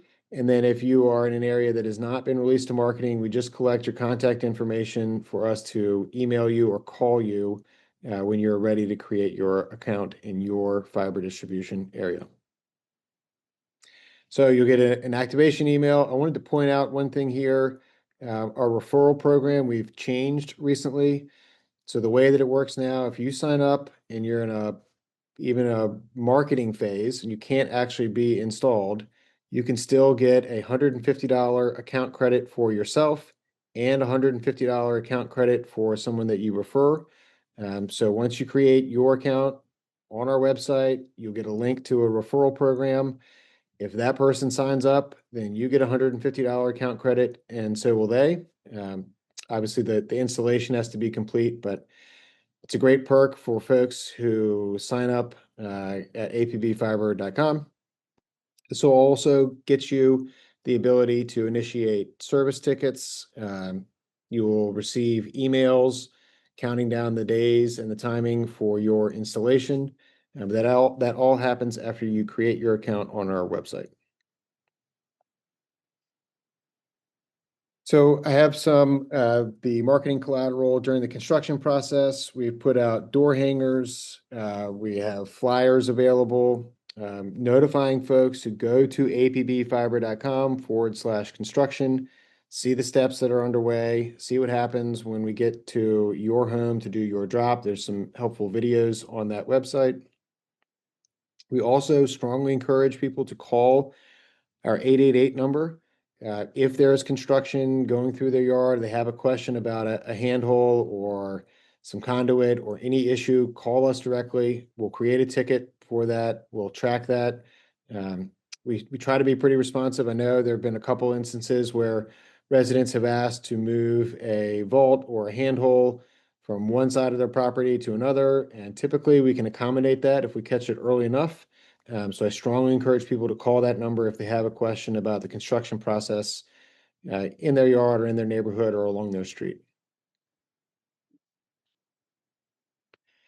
Here is a sample of our release to marketing letter. Now, in Rappahannock, we sent a promo card instead of one of these standard postcards, which I have at the end of the presentation. But generally speaking, these are the 3 or 4 different postcards you'll get. There are several types of emails, and the messaging is more about the countdown to fiber. It's coming soon. We're near your neighborhood, or service will be active soon. This is in the RTM phase. Then we get about 30 days out. The messaging kind of changes. We're getting much closer. It's almost here. Trying to drive up the incentive to go to the website and create your account. And then the marketing message changes again once you are active and you're able to sign up. We'll do more door hangers, more yard signs. The wait is over. But again, all of the web addresses stay the same. So apbfiber.com, go to the website, create your account. The postcard here on the left, so we'll do occasional promotions or ongoing marketing. The postcard on the left here for the $30 a month off discount, that is what we sent in December. So we have a promo now. If you call that 540-202-5206 number, you'll get the gig internet for $30 off per month. So strongly encourage people to go to that. If they go to the website, they can use the promo code early APB and lock in that price. So this is the marketing that's gone out so far in Rappahannock, and then it'll come back to our standard messaging. But now you're on a every other week cadence for those locations. And then as the other areas turn on, they will start at step one. But this promo code will be available to all Rappahannock locations. One message that I try to include in all of our presentations is that for future projects after the BEAD program, if there are locations that are unserved and they do not show up in the national broadband map, there is a very little chance of them getting subsidy to reduce the cost of their installation. So I strongly encourage residents to go to broadbandmap.fcc.gov, type in their address, make sure their address is on this map. If it's not on the map, it is very easy to add a location. You just click your cursor on the map over a home. It'll give you an option to add a new location. You fill out the information. County representatives can do this on behalf of citizens. But if you're not in this database, then providers are not required to report whether or not they serve you, and you won't be eligible for any future subsidy. In terms of future programs, the BEAD program has awarded All Points Broadband funding for about 2,400 locations, in addition to the Vady project in Rappahannock County. That program is kicking off this year after several fits and starts, but they expect the BEAD program to start in as early as March. And any subsequent programs would be run based on data in the national broadband map. So strongly encourage folks to go there. With that, I'd be happy to answer any questions. Mr. Whitson. Tom, thanks a lot. I'll be quick. First of all, some time ago, when we were all idealistic, perhaps, about our expectations for the system, I complained that the orange and white poles that we see, for example, up and down 211, were not Rappahannock County scenic compliant. So I know some citizens don't like the green boxes, but for whatever it's worth, as one member of this board, I encourage you to continue using the green boxes and not the orange and white poles. So again, get that out of the way. That's a small thing. I recall from your prior public presentation, and I know I've mentioned this to you before, and I don't know if I just misunderstood or misheard at the time, but I thought that the VATI, which I guess we'll call that the initial project before the BEAD funding related project, that project would require approximately 180 miles of fiber installed by you all and your contractors and subcontractors. But now, as you're projecting on-time completion by the end of the year, you said you've already completed 10 miles and you're going to do about 10 miles a month going forward. That comes way short of 180 miles. So I'm hoping you can just reconcile that or maybe clarify if I misheard it. Sure.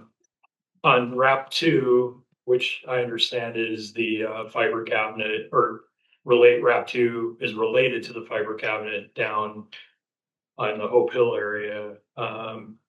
I just wonder, when you flip the switch on that fiber cabinet in February, if you could tell us how many individual households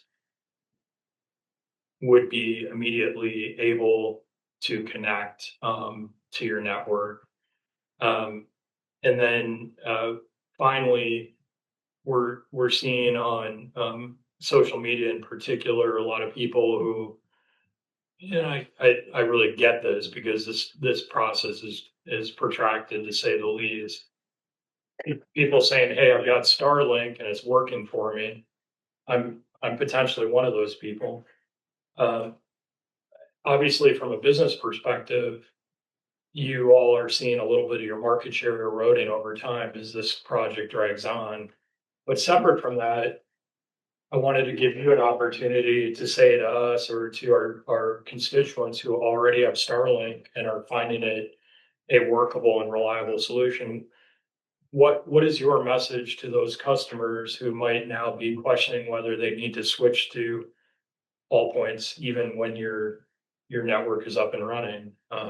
What is this all points broadband fiber going to offer that Starlink is not? So those are my questions. Thanks. Sure. So I guess I'll work from the easiest one or the first one. So the orange markers, we have to put those markers up, particularly if we are in a VDOT area, in a clear zone to mark where our underground facilities are. All of the pedestals that we use will be green. But if there is an underground section of our network, we do have to put that marker up that is orange. A different color would signify a different utility, and so that's why it's orange. For Rappahannock 2 cabinet, when that turns on, so in what we call 2.5, there's 263 locations. In total, the number of locations served by RAP2 is 902, spread across 5 distribution areas. So there's 1 active cabinet and 5 passive subsections. So once we turn on that cabinet in RAP2, the initial group of 263 could sign up and get installed. And then eventually that cabinet will serve 902 locations. Then for the folks who have Starlink today and feel like it's adequate or sufficient, totally understand that. A couple of things though to keep in mind for the future. One is overall data capacity of a fiber optic network compared to a low Earth orbit satellite. Today, maybe all of the home services available are, you could be served perfectly fine with the Starlink terminal. But as the type and capacity demands increase over time, fiber optic is going to match or exceed any kind of at-home service. So pretty soon this year, we'll roll out a 2.5 gig plan, which is not available on a satellite service. And then the other thing to keep in mind is that, let's say 2 years from now, when some fancy new service comes up that every home needs, and you have to have a 2 gig circuit to your home, or you can't use this, whether that's a telemedicine or some kind of high data use, virtual reality, or whatever is going on in the future that we don't even know about. And you call and you ask for service from All Points, you will have been outside of the 1-year benefit for a low-cost installation. So right now, within 12 months of being able to sign up, the installation fee is $99. If you wait and you have gone 18 months and you are 2,000 feet from the main road where our cable is, the installation fee is going to be substantially higher. So it'll still be, reasonably affordable compared to what it would have cost otherwise. But if we're charging, $2 a foot for an installation under steady state, that's an opportunity that you want to take advantage of within 12 months of having service available in your neighborhood. Does that address the questions you had? Yeah, and the last one real quickly was this discrepancy I have in my mind about how many miles you're actually. Oh, right. Yeah. So we have 12 miles of aerial fiber and 110 miles of underground fiber.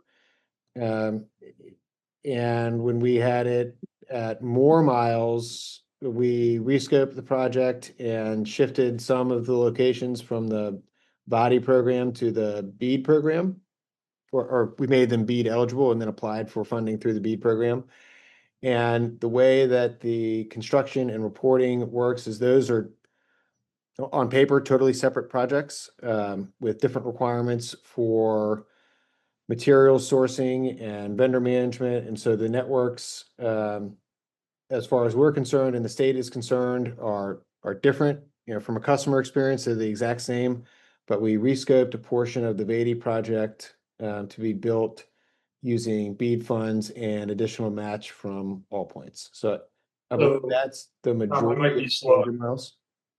Yeah, it might be slow on the uptake there, but what it sounds like you did is for administrative reasons, you shifted 33% of the fiber miles away from Batty into Bead, which means that 33% and the customers that those miles would be serving are now on a totally different timeline. Is that correct or not correct? That's about the ratio of miles, but these were the least densely populated miles. So the impact on the locations was, I think it was maybe 18 or 20%, something like that. So Not a 60, 1-to-1 ratio.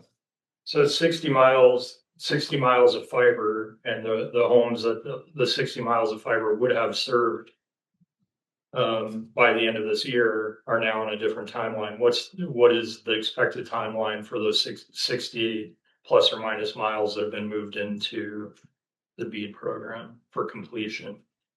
They'll be about a year after the Beatty program for completion.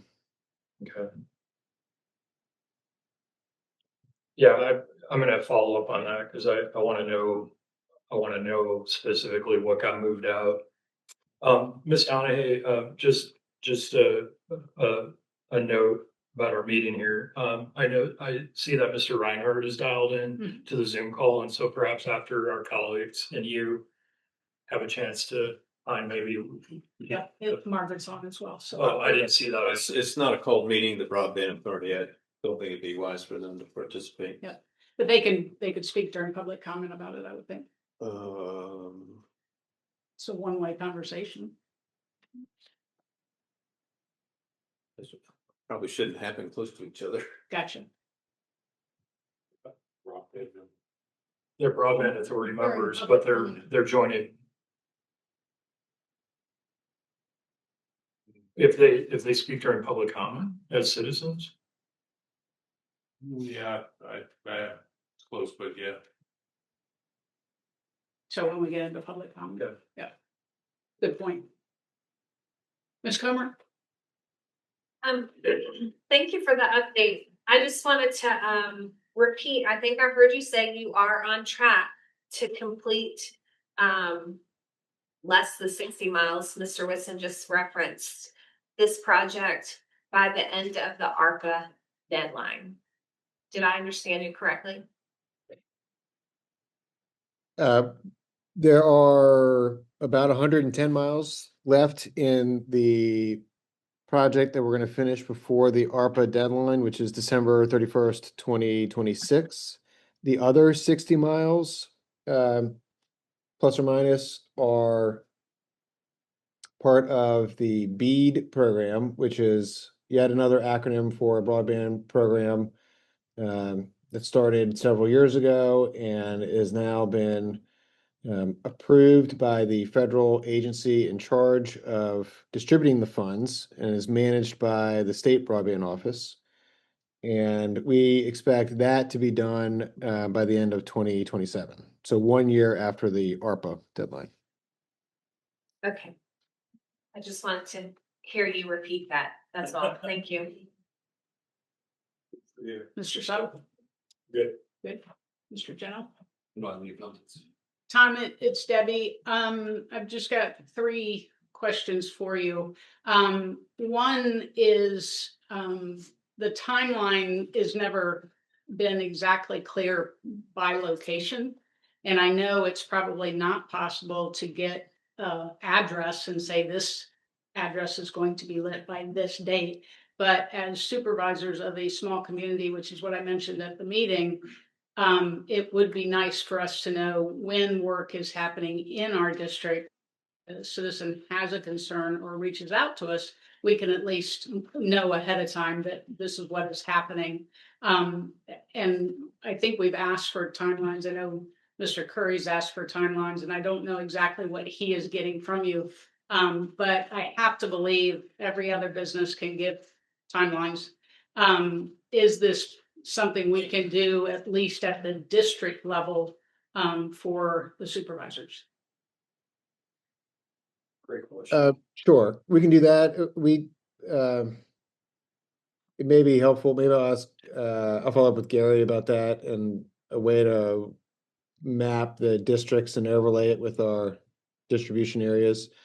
What we do now is every day when there are construction crews, we send the streets that they are working on. Just so that if a resident calls about, some construction activity, which streets that our crews are working on versus something else. And we try to have the utility locate tickets attached to that so we can see, the next couple of weeks which streets we will be working on. But I'll follow up with Gary. I'll get a GIS layer of your districts and then overlay, the map that I had. Something similar to an earlier slide. Like this with some lines for your districts. That'd be great. And I'm one of those people that even though it's RAP 2.5 sounds exciting, I really want us all together when the actual household clicks on and has fiber.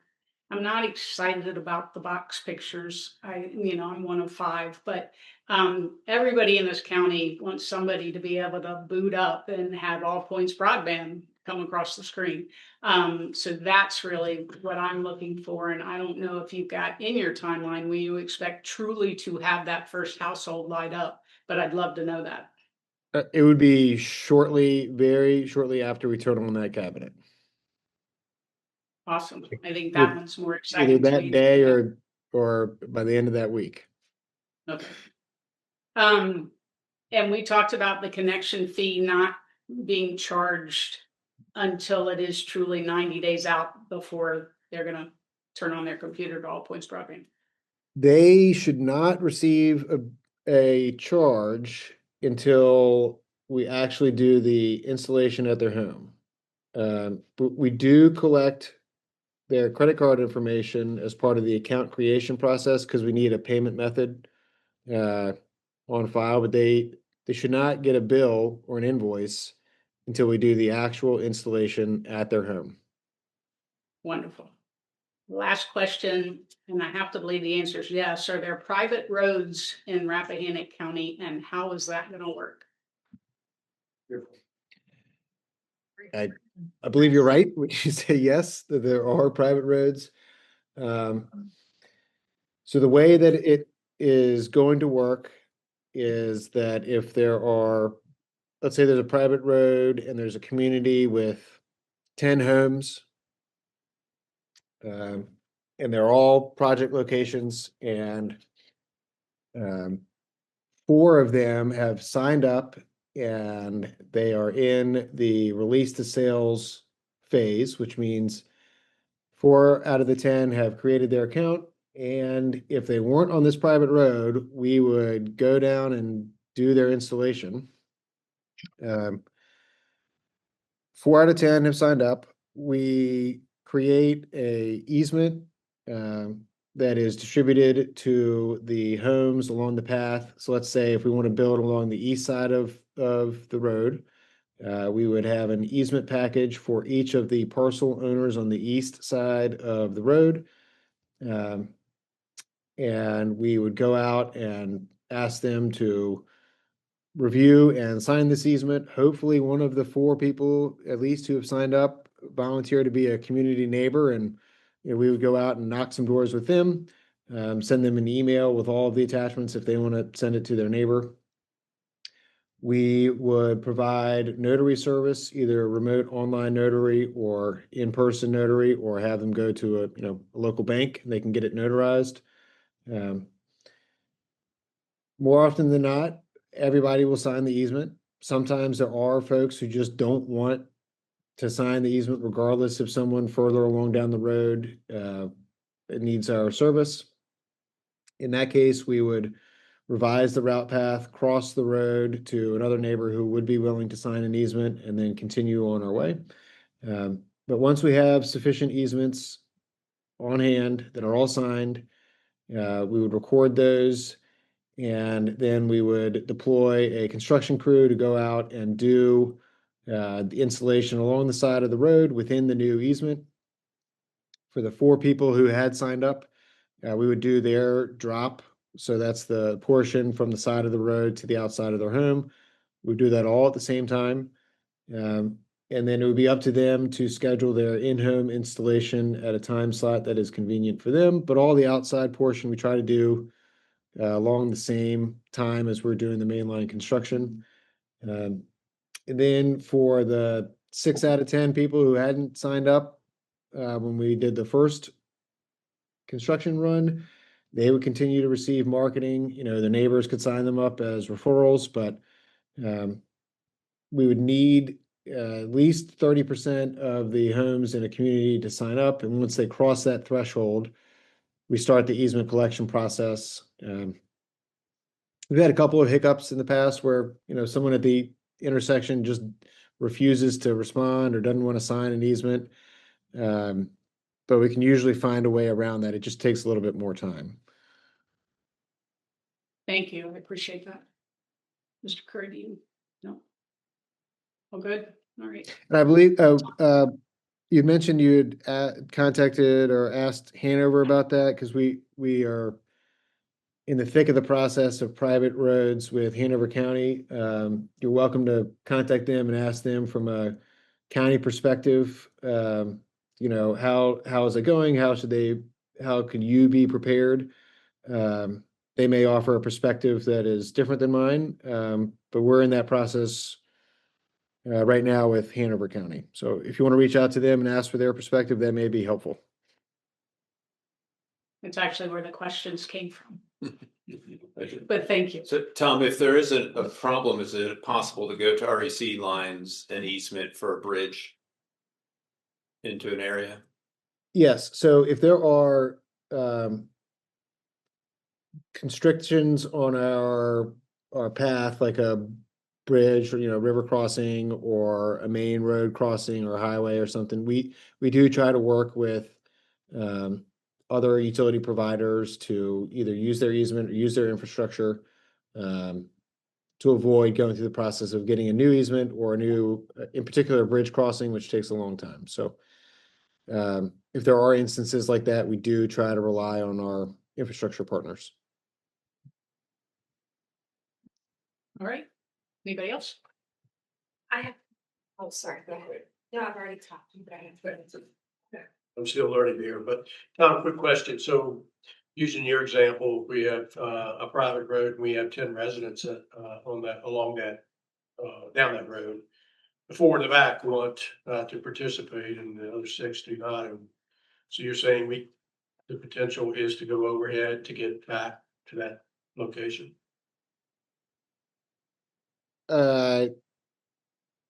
Well, in the neighborhood example, typically we need an easement because the existing utilities are underground and there are no poles to attach to. That's why we would need an underground utility easement. So the option to go aerial or overhead just doesn't exist. Thank you. Ms. Comer? I had more just a statement than a question.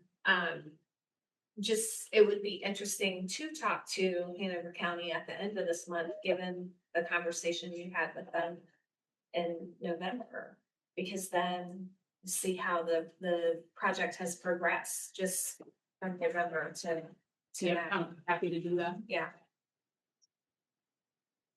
All right. Thank you very much, Tom. And I look forward to getting together when switch is going to be turned on that matters to the citizen.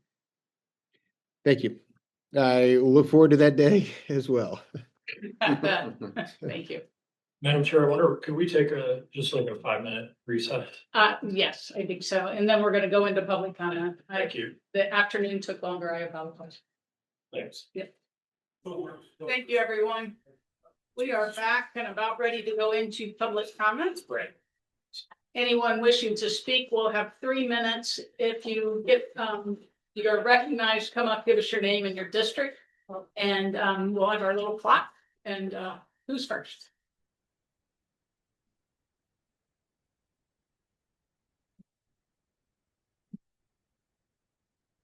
And you probably guessed what I'm going to talk about. But actually, my first comment is related to the last presentation.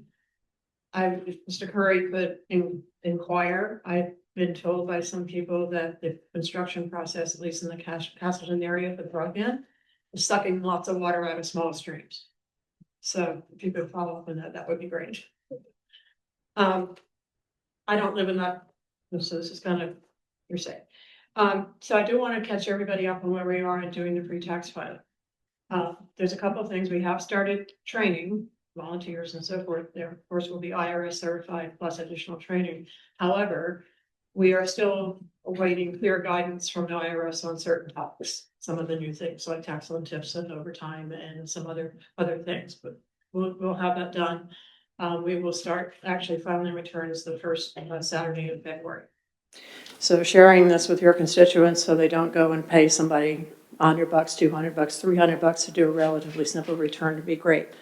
So a couple of other things that have happened is RepCE, who's been our host for a couple of years, is losing a couple of their classrooms. The building owner wants to do other things with them. So we will be moving the actual tax preparation to Washington Baptist down the street here, just so people know that. I want to also just reference, since Rappahannock almost left, they're one of our great partners, but we also have strong partnerships with the schools, with the food pantry, with the benevolent fund, and some other entities around the county to help us get the word out. And we will probably by the end of next week be heavily pushing out the details on how to register and the fact that it's free and that we're certified and all that. So be looking for that both in print and in social media. We still have to do some tweaks on the website. Right now, the best way to get in touch with us is to probably go to raptaxfree@gmail.com or call our number, which is 540-227-0493.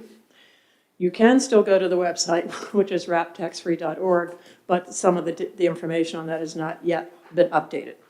So those are probably the main things that I want to catch you up on.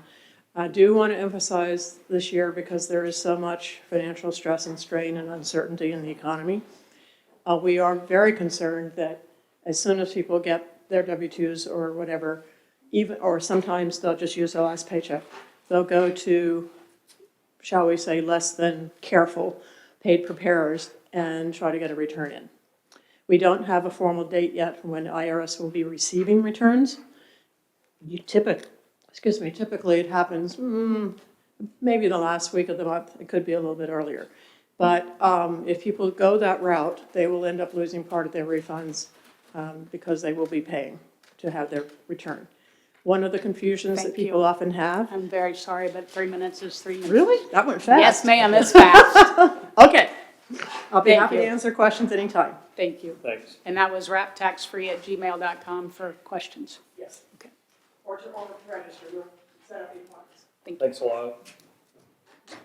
Thank you.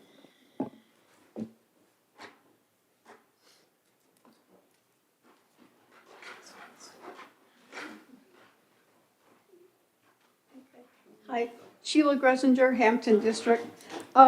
First, I do want to say, addressing that article that was in the newspaper about the schools, I was extremely disappointed when I read it because I could find no balance in the thing at all. So I was horrified. So I was very pleased to hear Ms. Comer's comments that sort of gave perspective and balance to the whole thing. And I wish there were maybe a wider spread exposure to that, to help a lot of people in the county understand it. So I thank you very much. I don't know if I'm supposed to do that. Welcome to Mr. Settle and Mr. Gano. Happy New Year. On a lighter note, I do want to say, quite a while ago, I read about a teacher who had written happy phrases on pencils for her students. And I gave those pencils to people on the Board of Supervisors, but I don't know how long ago that was. So I do have pencils today. And so I'm just going to distribute them and pick them up. One is Enjoy Walks in the Woods. Another one is Pause and Breathe. Another one is Curiosity, Creativity, and Courage, which are ways to address some fun things. Spelled with a K, right? Another one, Redirect some conversations. Sometimes that's a way to help things go. These are great. Another one, Enjoy being in the arena. He gets paid for it. Hey, so do you. Never give up. Another one is sometimes adjust your sails. The reason I say that is a long time ago, I took a picture of a thing in Lake Tahoe, and it was a sailboat, and it said sometimes you can't change the direction of the wind, but you can adjust your sails. So that's the thing for that. Thanks a lot. Those Thank are great. Okay, I'm not done yet. Positive attitude, best always, and enjoy naps as much as possible. During budget season. Thank Those are you. great. Thanks a lot. Anybody else? Yes, ma'am?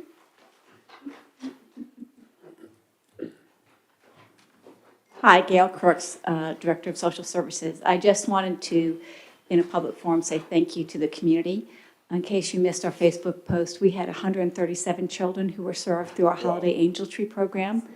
That's an increase over last year, especially since the age group got shortened a little bit. It used to be 0 to 17, and this year it was 2 to 17.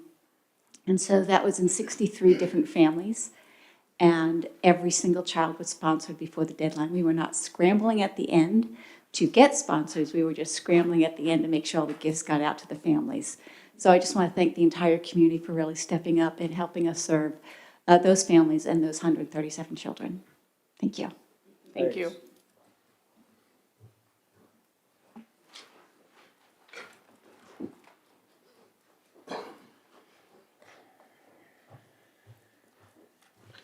I'll read this real quick. I assume you all have a copy of this, though. During the budget cycle of 2025. Sorry, real quick, name. Excuse me, Ron Macklock, Jackson District. Thank you. Washington Fire and Rescue ran 501 calls, all in the county, and they received $165,802 from the fire levy fund to cover 100% of their operating expenses. Chester Gap ran 550 calls, of which 300 were into Warren County, and received $174,022 from the fire levy fund. They also received $168,192 from the fire services fund for paid staff salaries. The total funding was $342,214. This is double what Washington Fire received. And 55% of that total amounts to $188,217 that basically we paid to send services into Warren County. In our 2026 budget, we allowed $168,000 from the fire fund service for salaries for Chester Gap and the staff, paid staff. But due to the Warren County dropping out of the program, they had to allocate another $45,000 in October, and that increased it to $213,000. And now today you're being asked to do another $48,000, which is going to increase it to $261,000 for salaries for Chester Gap. This is, it's not acceptable. Several members of the board have talked to, or they feel that Warren County is going to change their mind, and it's not going to happen. I've talked to the fire, assistant fire chief over there, and he's shared information with me, which tells me that their board is not going to change their mind. And lastly, in regards to the closed session you're going to have today, I would ask that that be an open session. The public needs to know about what's going on with Flint Hill. And my suggestion would be, let's take it out of the court, have the old Flint Hill board and this board sit down, work out an answer to the situation, and move on. We're wasting time and money. Thank you. Thanks. Thank you.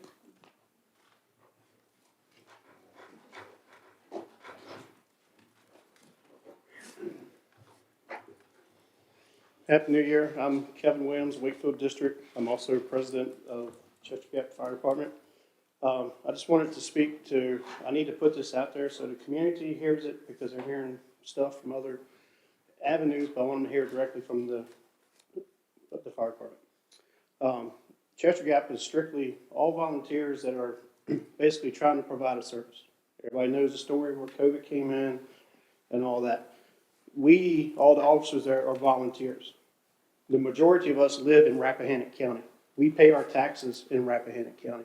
So I'm standing here to let you know because I have several members that are like, I'm tired of feel like we're getting bashed at the supervisors meeting, public safety meetings, and all this by a certain citizen, basically when he comes up and speaks about Chester Gap. So just so you know, Chester Gap is doing everything possible to work with Warren County to try to come up with a solution. We're taxpayers. We don't want to see our taxes go up. And we also don't think our tax money should be going in to provide service for another county and everything. So I want to share that so that people don't think that we're just, hey, we need to do this. This needs to happen and stuff. We're professionals. A lot of us there have a lot of experience. We can back up our experience that we say we have. And we're working with supervisors. I've had, talked about Chief Bonzano in Warren County. In the past month, I met with him 3 times. And those 3 times we've had conversations about where to go. I can sit here and tell you, yes, it's going to come down to be a board of supervisors decision between both counties because Fire and Rescue doesn't want it because they can't have control of the whole program. That's basically what it's coming down to. And it's going to wind up coming down to the supervisors. And we have talked to supervisors over there. And I do feel comfortable with 2 supervisors over there that we have talked to as far as the support and they think what should happen. What I also want to put out there is you hear every month at these meetings, the number of calls being run into Warren County, the number of calls being run into Warren County. I highly encourage you to go back and look.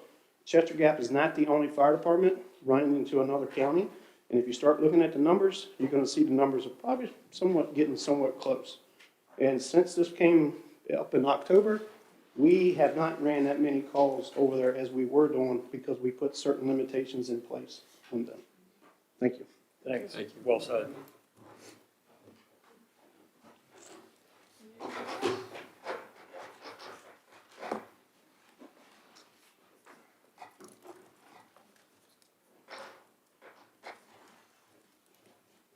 Good afternoon, and thank you for your service. Just briefly, Rick Kohler, Jackson District. Thank you. I've been trying to keep up with the subdivision rules that were changed at the state level and seeing what might our options be as we go along. It was brought up to me this morning that that there might be a misspelling or a misnomer in what we're putting forward right now as far as adjacent versus adjoining. I don't know the full depth of that, but as my understanding is reads adjacent as far as notifying neighbors, except for one spot where it's adjoining. So we might want to look at that and make sure that we're correct on that. Other than that, thank you. Thank you. It's good to see the wheels of government turning. They roll, it's just slowly, slow roll.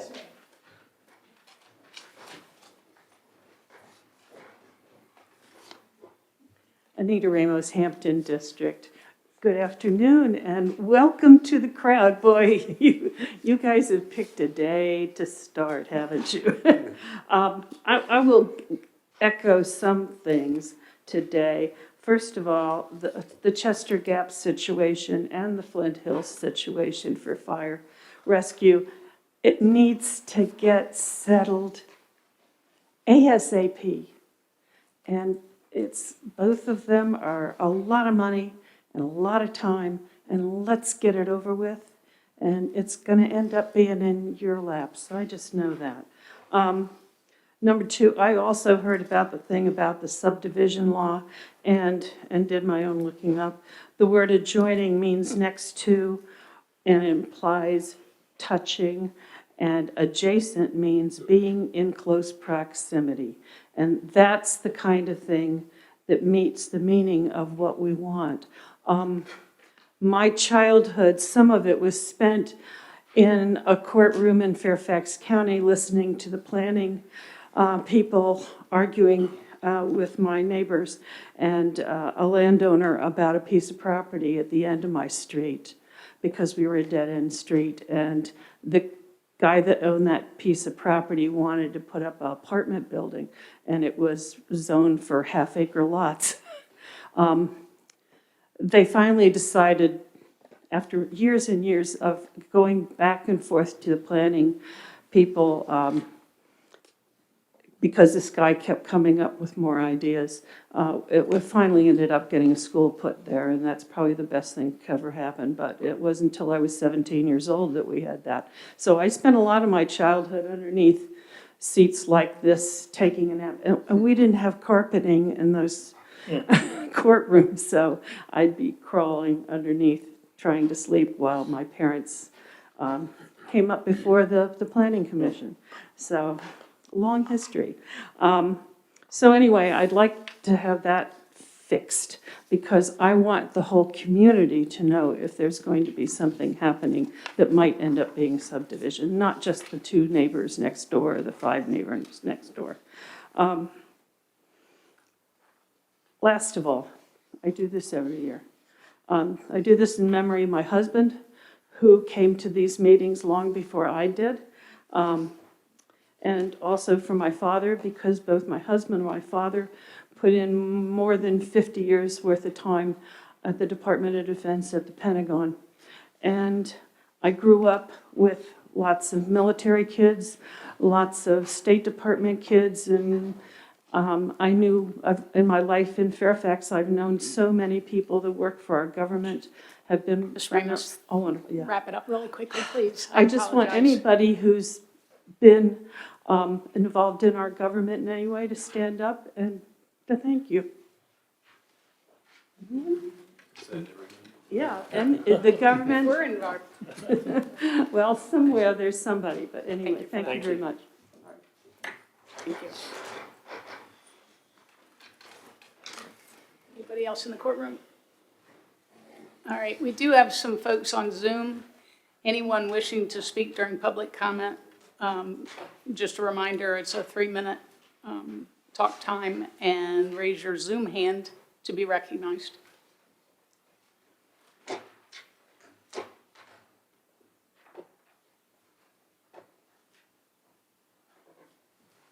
All right, not seeing any Zoom hands, I'll close public comment.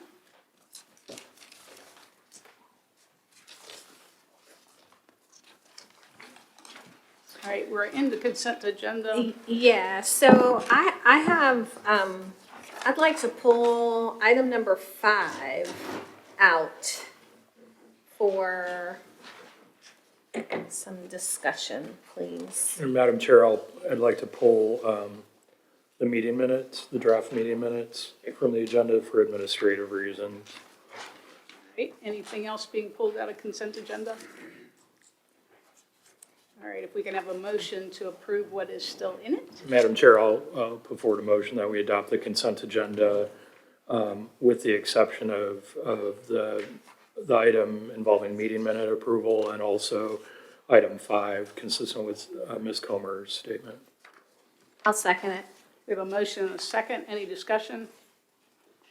All those in favor say aye. Aye. Aye. Right, let's start in numerical order. Oh, because we just approved the consent agenda minus 2 items, and Mr. Carney's been waiting for 2 hours. If you all don't mind, we're going to go ahead and present him with his recognition. Good. Yep. Are you still awake back there? And you thought you were done. We made you. Get a sip of water. These are always so. We did this old time's sake for you. Yeah, I feel like you've been a part of the meeting. Oh, man, there you go. Oh, and What is that? Always see. W2, that's perfect. it just keeps coming. Resolution That's commending the hilarious. service of Van C. Carney as a member of the Rappahannock County Board of Supervisors. Whereas on December 31st, 2025, the Honorable Van C. Carney completed his tenure on the Rappahannock County Board of Supervisors, having faithfully served as the Stonewall Hawthorne District Supervisor since January 1st, 2022.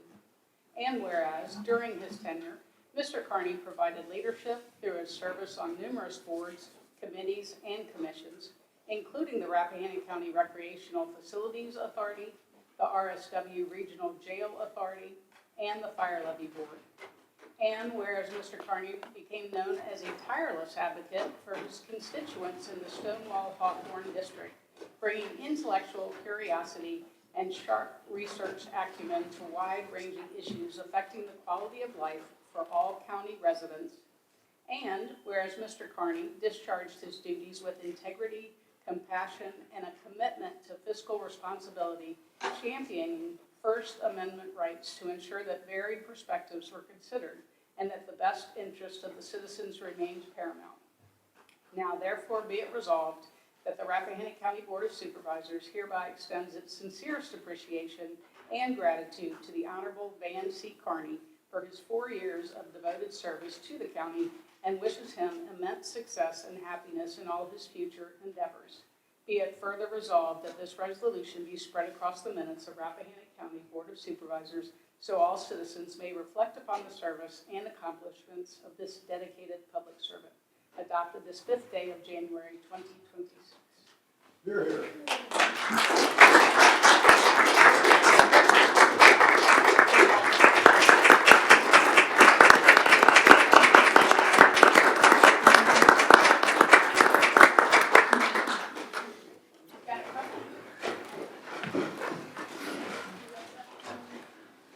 This someone I bet you know dropped off for you and said thank you. And then this we hope will be something you will use for a very long time. And we expect your W-2s to be healthier in the future. Thank you all. Thank you. Thank you. We're going to miss you. Thank you.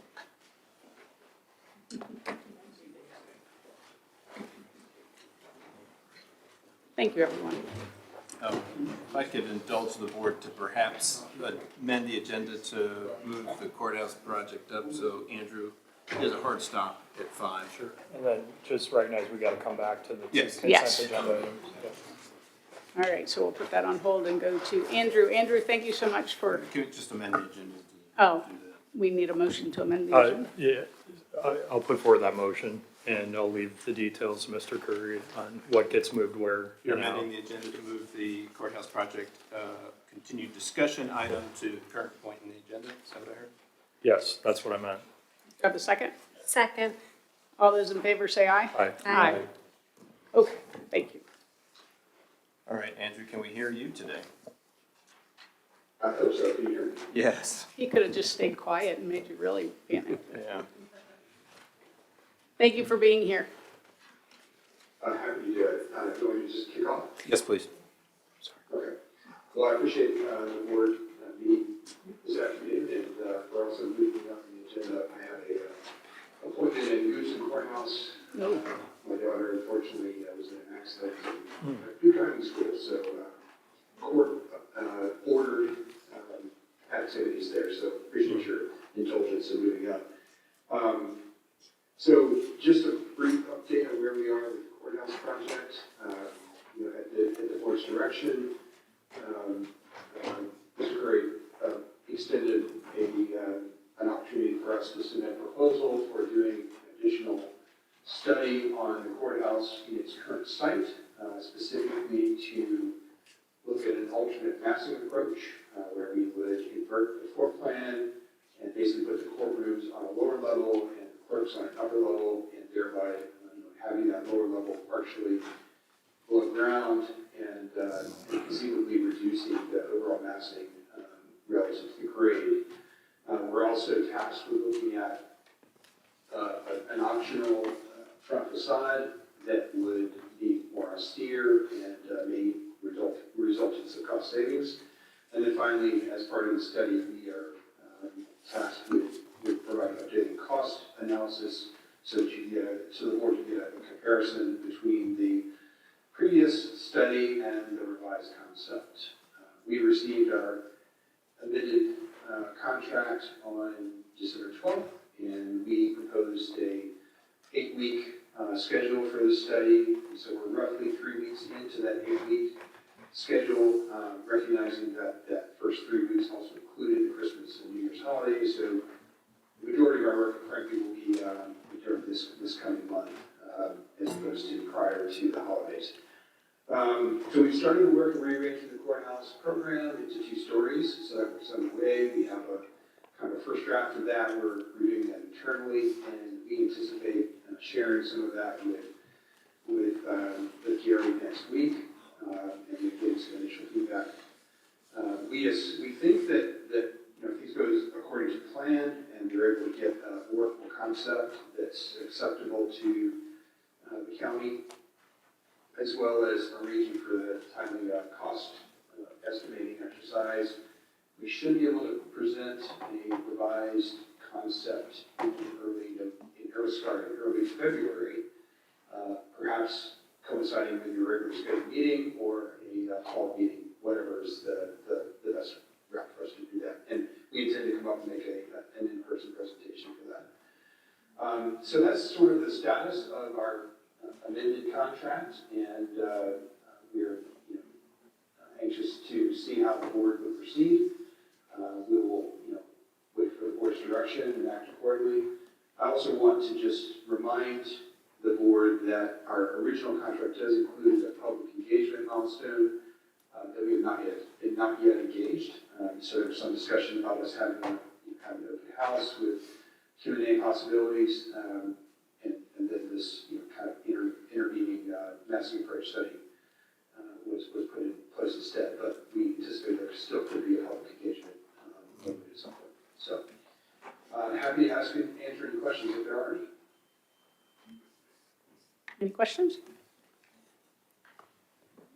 I think the board is good. Okay. Well, thank you very much. Greatly. Look forward to chatting with you soon. And thanks for sticking around. I look forward to meeting you in person as well. Yeah, I will reach out to everybody once we work out some dates. If February 2nd is going to have a couple of public hearings at night, so maybe that makes sense, or maybe a different day makes sense. We'll see. All right, thank you, sir. Safe travels. You're welcome. All right, thanks so much. All right, back to consent agenda. Ms. Comer, I think yours is, No, one is minute. one is for, that's right. Really no discussion on this. It occurred to me that Mr. Janot and Mr. Settle were not yet members of our board for the meeting for which the minutes were drafted, so I just wanted to give them an opportunity to vote as they might want to vote. So I'll put forward a motion to adopt the minutes from our last meeting as written and presented. Well, this is from the November meeting, just to be. November. Yeah. Sorry. There was that wording, adjacent versus do we care? Was that part of the minutes, or I didn't? It was. I don't know anything about it. Maybe people got emails about it. We got an email about that one item. If it's phone calls, yes.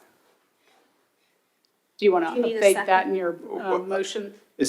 Is it wording in the ordinance that was adopted that somebody wants changed? Wording in the policy that somebody wants changed? Right. Wording in just the narrative of the minutes that somebody wants changed? You can change the minutes to say whatever you want. You can't change the other ones without a without different action.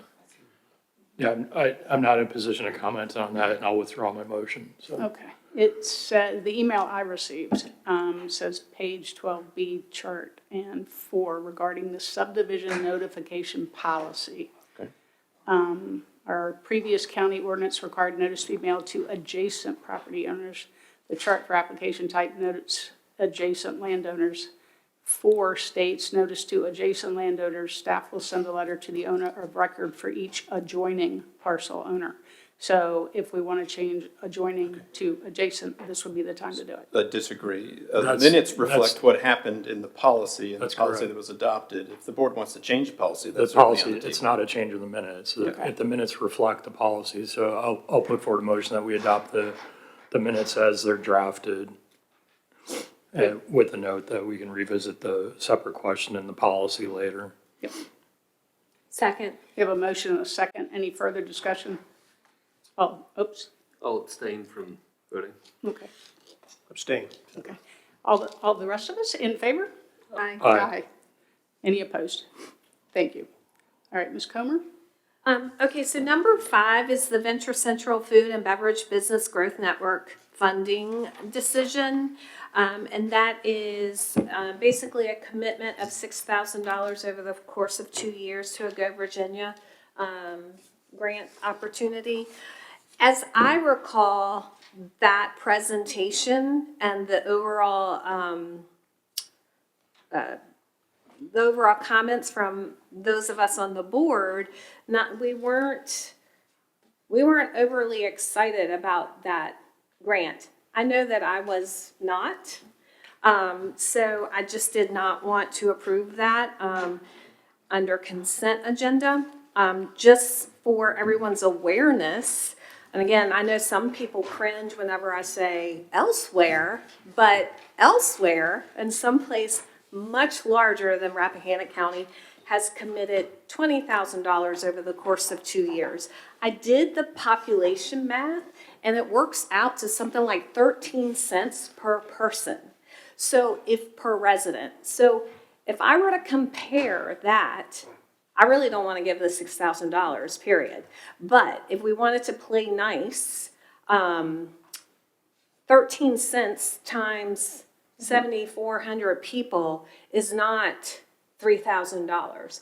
And it may seem like a drop in the bucket, especially right now during this long meeting, but when we're considering other things, $6,000 can go a little bit further, and we know the impact it's going to have. This grant, maybe somebody uses it, maybe someone doesn't. They never gave us the list of folks who they claim supported it, and I'm not 100% sure. However, it's a Go Virginia initiative. It's a Go Virginia program. So even if and I'm not saying this is necessarily the right thing, but even if we don't give them money, if I go seeking the help from them, I am in that Go Virginia district. They're going to help us. So at the very least, I wanted us to consider what we committed to. I personally would say, no thanks, this time we got to pass. The other suggestion, if someone says, no, I really think we want to give to this grant, matching grant, then I would suggest 13 cents times 7,400 people, and I would only commit to the year and have Go Virginia, those nice ladies, come back and tell me how many people from Rappahannock County tapped into that grant. Anyhow, that's all. Do you have just out of curiosity, do you have a motion that you'd like to put forward on that item that was embedded in our consent agenda? I would move to not contribute any funds to the Venture Central Food and Beverage Business Growth Network funding. Certainly, a motion framed in the negative is fine, but no action also does the same thing. Well, then I would move to I mean, if do nothing. if there's no motion, there's no money allocated. Great. That works. All right. Where are we? Points. Thanks for your guidance on that, Yeah. Donna. And I know Mr. Carney also had real concerns about the value and the real possibility that we would contribute but not get not get equivalent service. And again, I'll repeat, I'm 99% certain if someone needs those services, they can go and ask for them. Okay. Will be serviced. All right, moving into appointments. We have the appointment to the Blue Ridge Committee for Shenandoah National Park Relations. This was filled by Ms. Smith. And it, in my opinion, does make sense to stay in that district. Good. Thank you. I agree. You said my name, but I guess. And this body meets twice a year. So if we have a motion, You're perfect for that. okay. I move to appoint Gary Settle to represent Rappahannock County Board of Supervisors on the Blue Ridge Committee for Shenandoah National Park Relations. Second. We have a motion and a second. Any discussion? Hearing none, all those in favor say aye. Aye. Aye. Any opposed? All right. Rappahannock County Broadband Authority. In discussions with Mr. Settle and Mr. Geno, we have a vacancy, but it must be filled by either one of them. Mr. Settle, do you want to speak to your thought on this? Sure, I'll make it short. I'd be willing to serve on that authority. We have Margaret, which I think you and I had discussed. I believe Margaret does a great job, so either you or John, actually we need, either you or John, but then. No more than 2 non-board members may serve. There are 2 non-board members serving, so any vacancies at this point need to be filled by. By board member, so. And there are only 2 board members who aren't serving. Right. I'll put forward a motion to appoint Mr. Settle to the Broadband Authority. And that's specifically to serve the remainder of Van Carney's term, ending the 23rd of January, 2027. And I think that must track with the formation of the authority itself. It's kind of an odd date, but Yep. someone's keeping track of it and it's not me. All right, we have a motion. Do I have a second? I'll second. We have a motion and a second. Any discussion? All right, all those in favor say aye. Aye. Any opposed? All right. Appointment to the Library Board of Trustees. Madam Chair, I want to thank Mr. Rader, who was here earlier, and I know he's applied twice to serve on the library board. And I note there are some, the terms are staggered, and it looks like there will be various members of the library board whose terms will be expiring next year. In the meantime, I want to also thank Mr. Chamowitz for stepping up. He is a constituent of mine. And I also want to thank Ms. Shoemate, who has been serving on the library board as a Hampton District member of the library board for quite some time. And she's said that she'd like to step aside and give someone else a shot. So I want to, in thanking Ms. Shoemate and thanking Mr. Chamowitz, I would like to put forward a motion that we appoint Mr. Chamowitz to the Library Board of Trustees for a 4-year term, which would end December 31st, 2029, and waiving any informalities with respect to the appointment process. He is here. He's a highly skilled attorney, very engaged in our community. He's a nice person, which is kind of my measure for future success for most things in life. And I'm really grateful that we have someone as dynamic as Mr. Chamowitz willing to step up and serve. So that's my motion, and I hope that we can bring Mr. Rader onto the library board in the future. Second it. We have a motion and a second. Any discussion? I would just, to echo a little bit of what Supervisor Whitson just said, there was someone from Jackson. Oh, I apologize for that. Who also tossed his name in the hat, and he would have brought some construction expertise. So again, knowing that there's some expiring terms, I hope that he will consider to apply again as well. And I apologize for overlooking the third applicant. All right, if there's no more discussion, all those in favor say aye. Aye. Aye. Any opposed? Thank you very much. Thanks Thank you a for lot. being here. Thanks for stepping up. Appointment to Local Board of Building Code Appeals. I think we can move quickly here, if I'm not mistaken. I know that Mr. Anderson had been serving on that board, and I believe his son Brett is willing to step up. So I'll put forward a motion that we appoint Brett Anderson to the Board of Building Code Appeals. Jay Monroe's term is Yep. expired and he's willing to serve again. if Yep, we're bundling. I'm getting there. And so I'd like to move that we appoint Mr. Anderson's son Brett for the term did expire on the 31st of last year. It's not clear to me for what term this appointment would be. 4 years. 4 years. And then Jay Monroe, also, I would move to appoint him again, and I appreciate his willingness to stay involved. I'll second. We have a motion and a second. Any further discussion? All those in favor say aye. Aye. Aye. Any opposed? Thank you. All right. Appointment to Encompass Community Supports Board.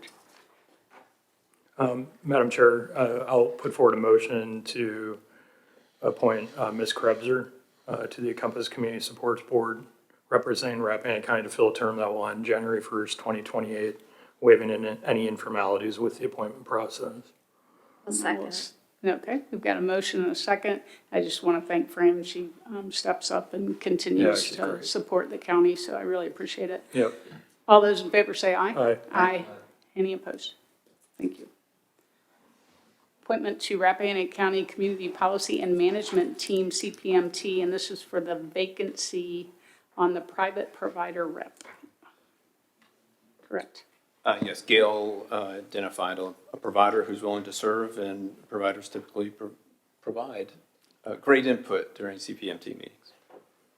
Excellent. I looked at the resume, and he's in Gainesville or something. Are we going to have trouble having him?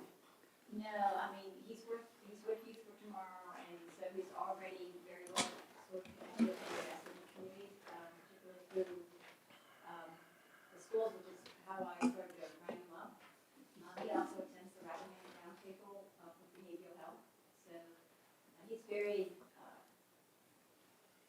committed to helping the county and also helping us bring, see what we can do to bring additional services to the county. So I think it'll be a great asset that way. Awesome. I'll put forth a motion to appoint Carl R. Street Jr. to the CPMT team as the private provider representative. We have a motion. This only has discussion and information on it. That's fine. It is, okay. We have a motion. Do I have a second? I'll second that motion. All right. Any discussion? All those in favor say aye. Aye. Aye. Any opposed? Thank you. Rolling right along. All right, old business, Chester Gap Volunteer Fire Department Paid Provider Program Update. This came out of the Public Safety Committee. So Mr. Whitson, do you want to kick it off?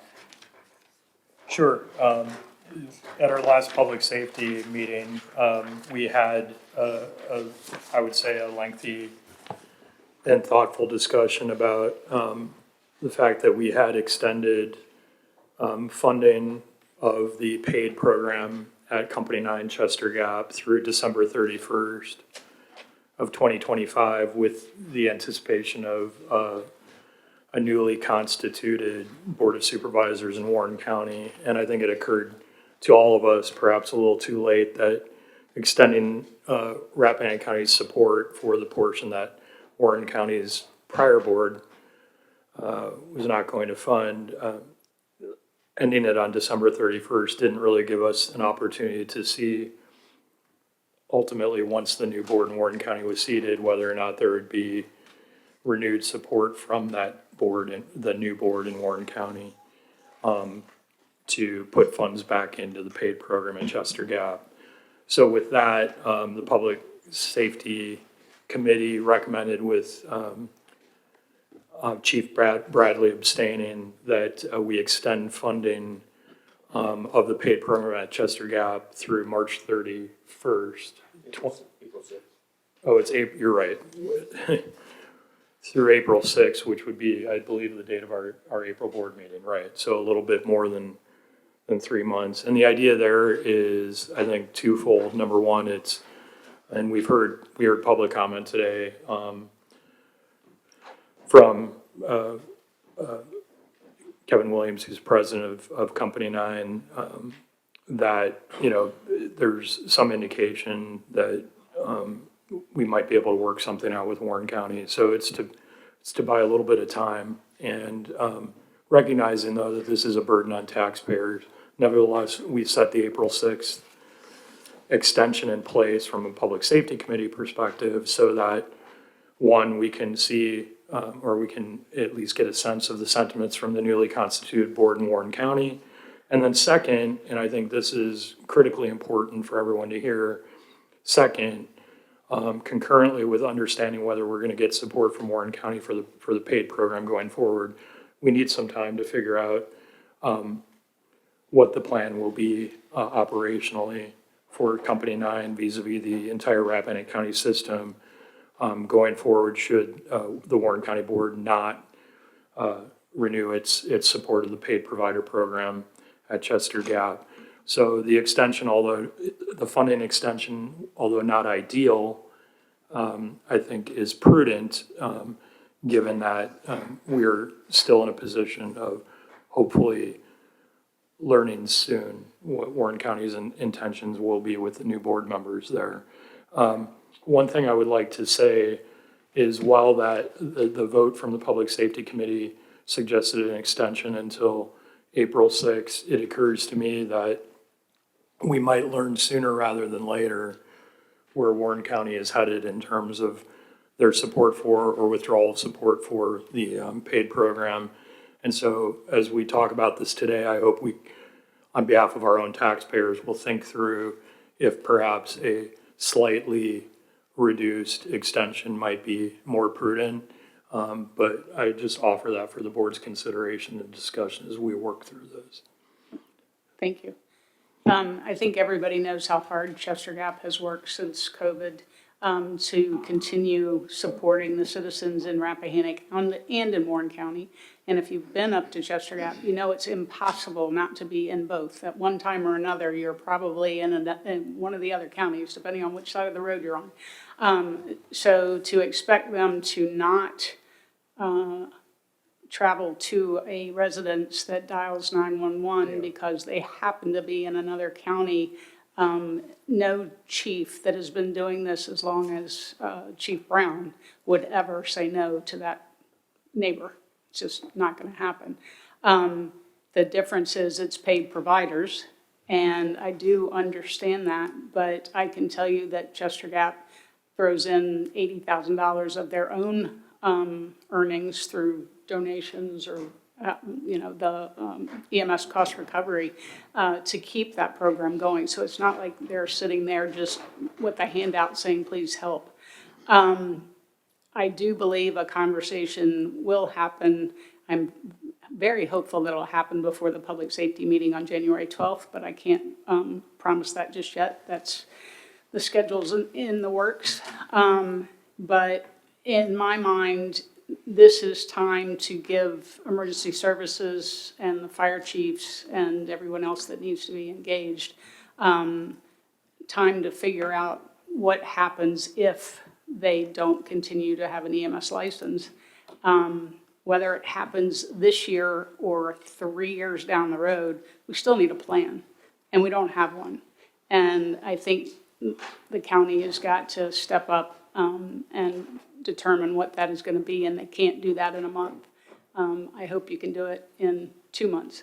But this extension is necessary to allow us to get the plan in place, whether we need it or not, and with hopes that we'll get at least a year extension with Warren County, if not more.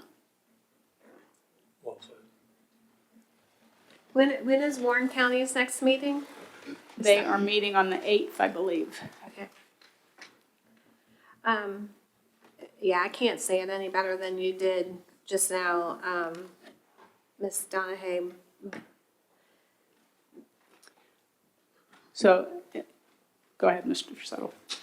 Yeah, I think you described it perfectly. I just want to provide one example, and it's a personal example of your point, Ms. Donahue, with regards to once you turn in on the right is Warren County, and on the left is Rappahannock, and ventures through there. I'm very familiar with that entire area. My wife's from that area, so you might imagine having a little institutional knowledge about that. But my father also had property. He lived right at the county line, just over in Warren County, but his property laid in Rappahannock as well. He paid taxes in both. It was really a weird situation. And when he had his first heart attack, Chester Gap responded within minutes, saved his life, no question about it. The day he passed some years ago, now 8 years ago in August, Chester Gap responded. And his house lies just over in Warren County. Again, really unique situation on the county line. So to think this is a black and white issue with regards to responding, whether it's his house or anyone else's or just down the road, I just think we need to keep that in mind. And I know we all have, we will. With Vice Chair Whitson's recommendation of maybe we make this flexible as, you know, instead of setting the April 6th date, April 6th being the deadline. But if something happens before then where we're not, if we come up with a solution before then, why wait till April 6th to spend that money? We can save some dollars. So Thank you. that's all I have. Go for it. I'm not as familiar with the area as you're describing, Mr. Settle, but I guess the one question I have had is, are there calls in Rappahannock that are run by Warren County? They do come into the county. And, you know, so we're hearing 55% sort of, and maybe that number is not as high now because of some of the things we have in place, but I think that's one big question. It'd be interesting to know that number. And do we help fund them when they come into the county? So generally, the sharing of resources breaks into two big groups. Mutual aid, which most every county and volunteer company participate in, and that is if there's a big incident in our neighboring counties and they call us, our crews go to help, period. Mm-hmm. On the other side of it is automatic aid, and that is Chester Gap is responsible, the primary servicer of a certain area in Warren County. Those calls don't even come to our dispatch center. Warren County Dispatch Center dispatches Chester Gap automatically, and they head down the road and take care of a house where it lies, whether it's Warren County or us. Amosville has a similar arrangement with parts of Culpeper, where they are the primary servicer of an address in Culpeper. Their station just happens to be in our county. And so Culpeper and Warren do come to us for mutual aid events, structure fires up in Chester Gap. It's a kind of all hands on deck sort of thing. For the bus accident that happened a few weeks ago, yeah, they'll come very far. Just like our crews will go very far sometimes too. The bus accident had Rappahannock crews and Warren County crews. It was in Rappahannock County. So the general sharing of resources is a normal thing. The being not a great term, at the beck and call of another county is a little bit different. And that's what, they have an agreement to do that, and they get paid to do that.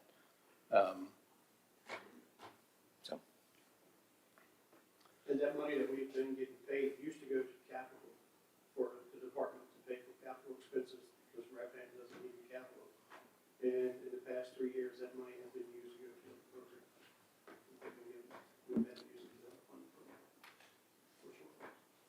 I think it's just important to state again that, you know, earlier we voted the deadline would be December 31st. Right. You know, we didn't think about the new board in Warren County. There are lots of things that we didn't think about. So I do like, I just want to be firm with the April 6th deadline. Like, let's put plans ABC. ABCD might be too much to ask for in 2 months, but we need, our subject matter experts really need to come together and figure out worst case scenario, what do we do next? I agree. Madam Chair, I'll put forward a motion that we,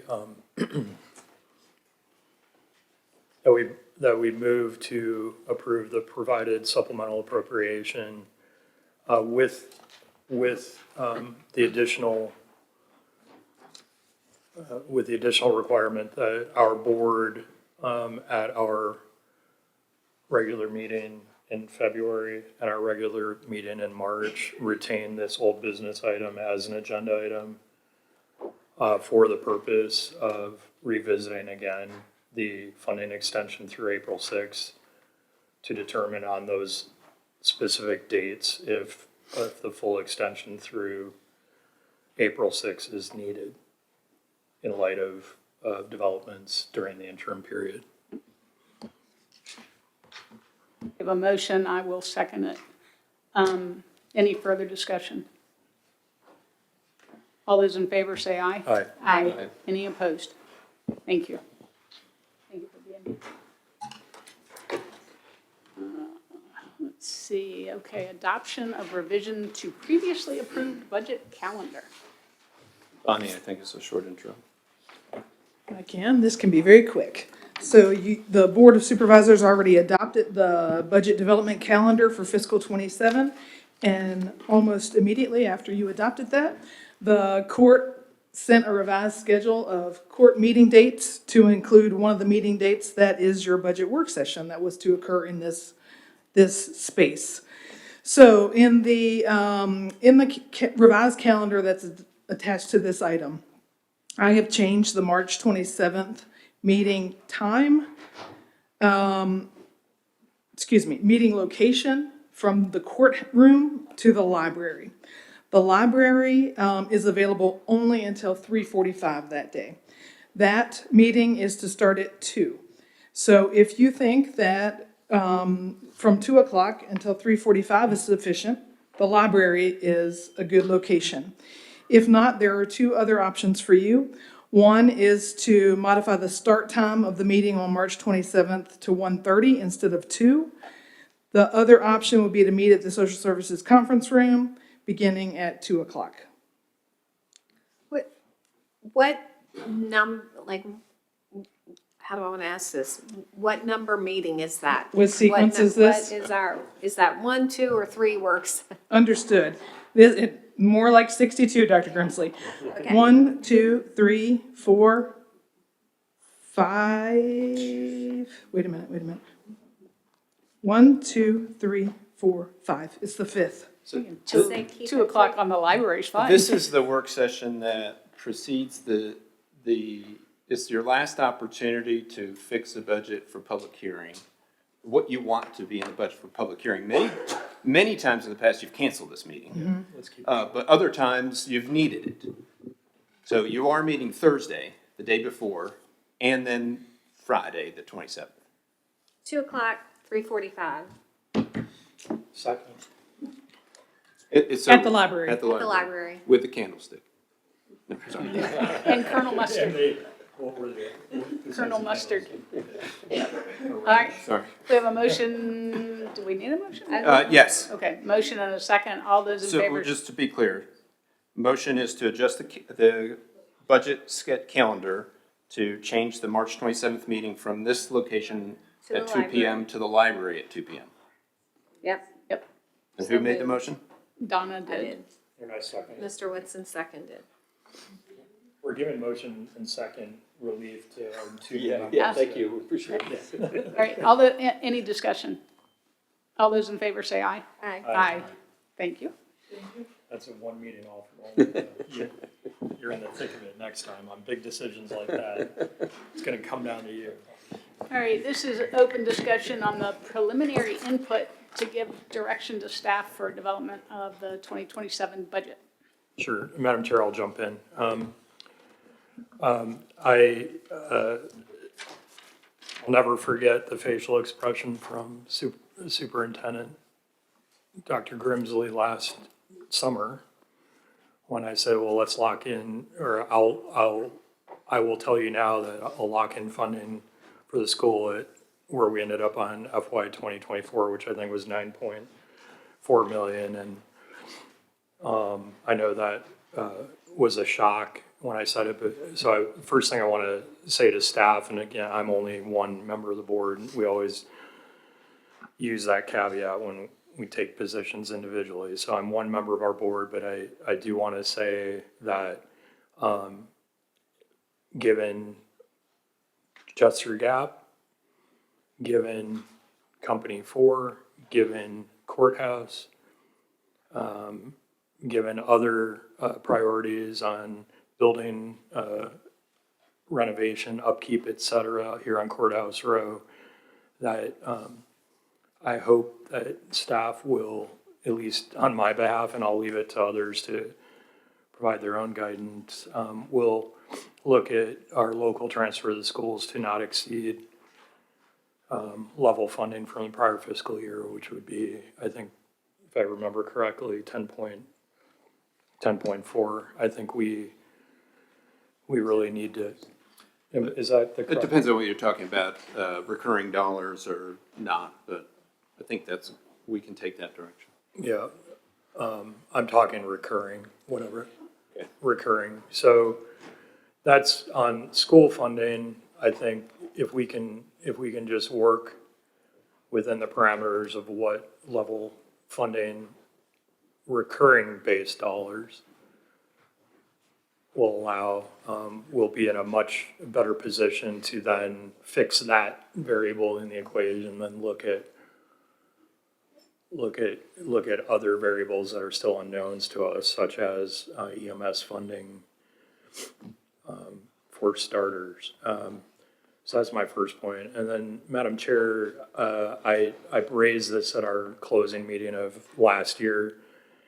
On the revenue side, I'd like county staff to model, if they could, a couple of, or perhaps a few things. And this will require, I think, involving both our revenue commissioner and our county treasurer. So first, the first thing is I want to look at the question of land use enforcement. I think we need to understand very clearly from the revenue commissioner what ongoing efforts are being made to ensure that those who are benefiting from our land use taxation program are engaged in bona fide agricultural activities and productivity consistent with what's required under that program. Because to put it in, and I don't have the agricultural background of Mr. Janot for sure, or Mr. Settle or others, but if somebody's bush hogging a field and claiming a credit that based on hay productivity from that parcel, that's not okay. And that's lost tax revenue. So I really want us as part of this budget process to make sure that we're all comfortable with our land use taxation program and ensuring that our revenue commissioner or staff have the resources needed to make sure that everyone's playing by the rules. I think we start there. Second is on the lodging side of our meals and lodging tax, and also the question of the town of Washington.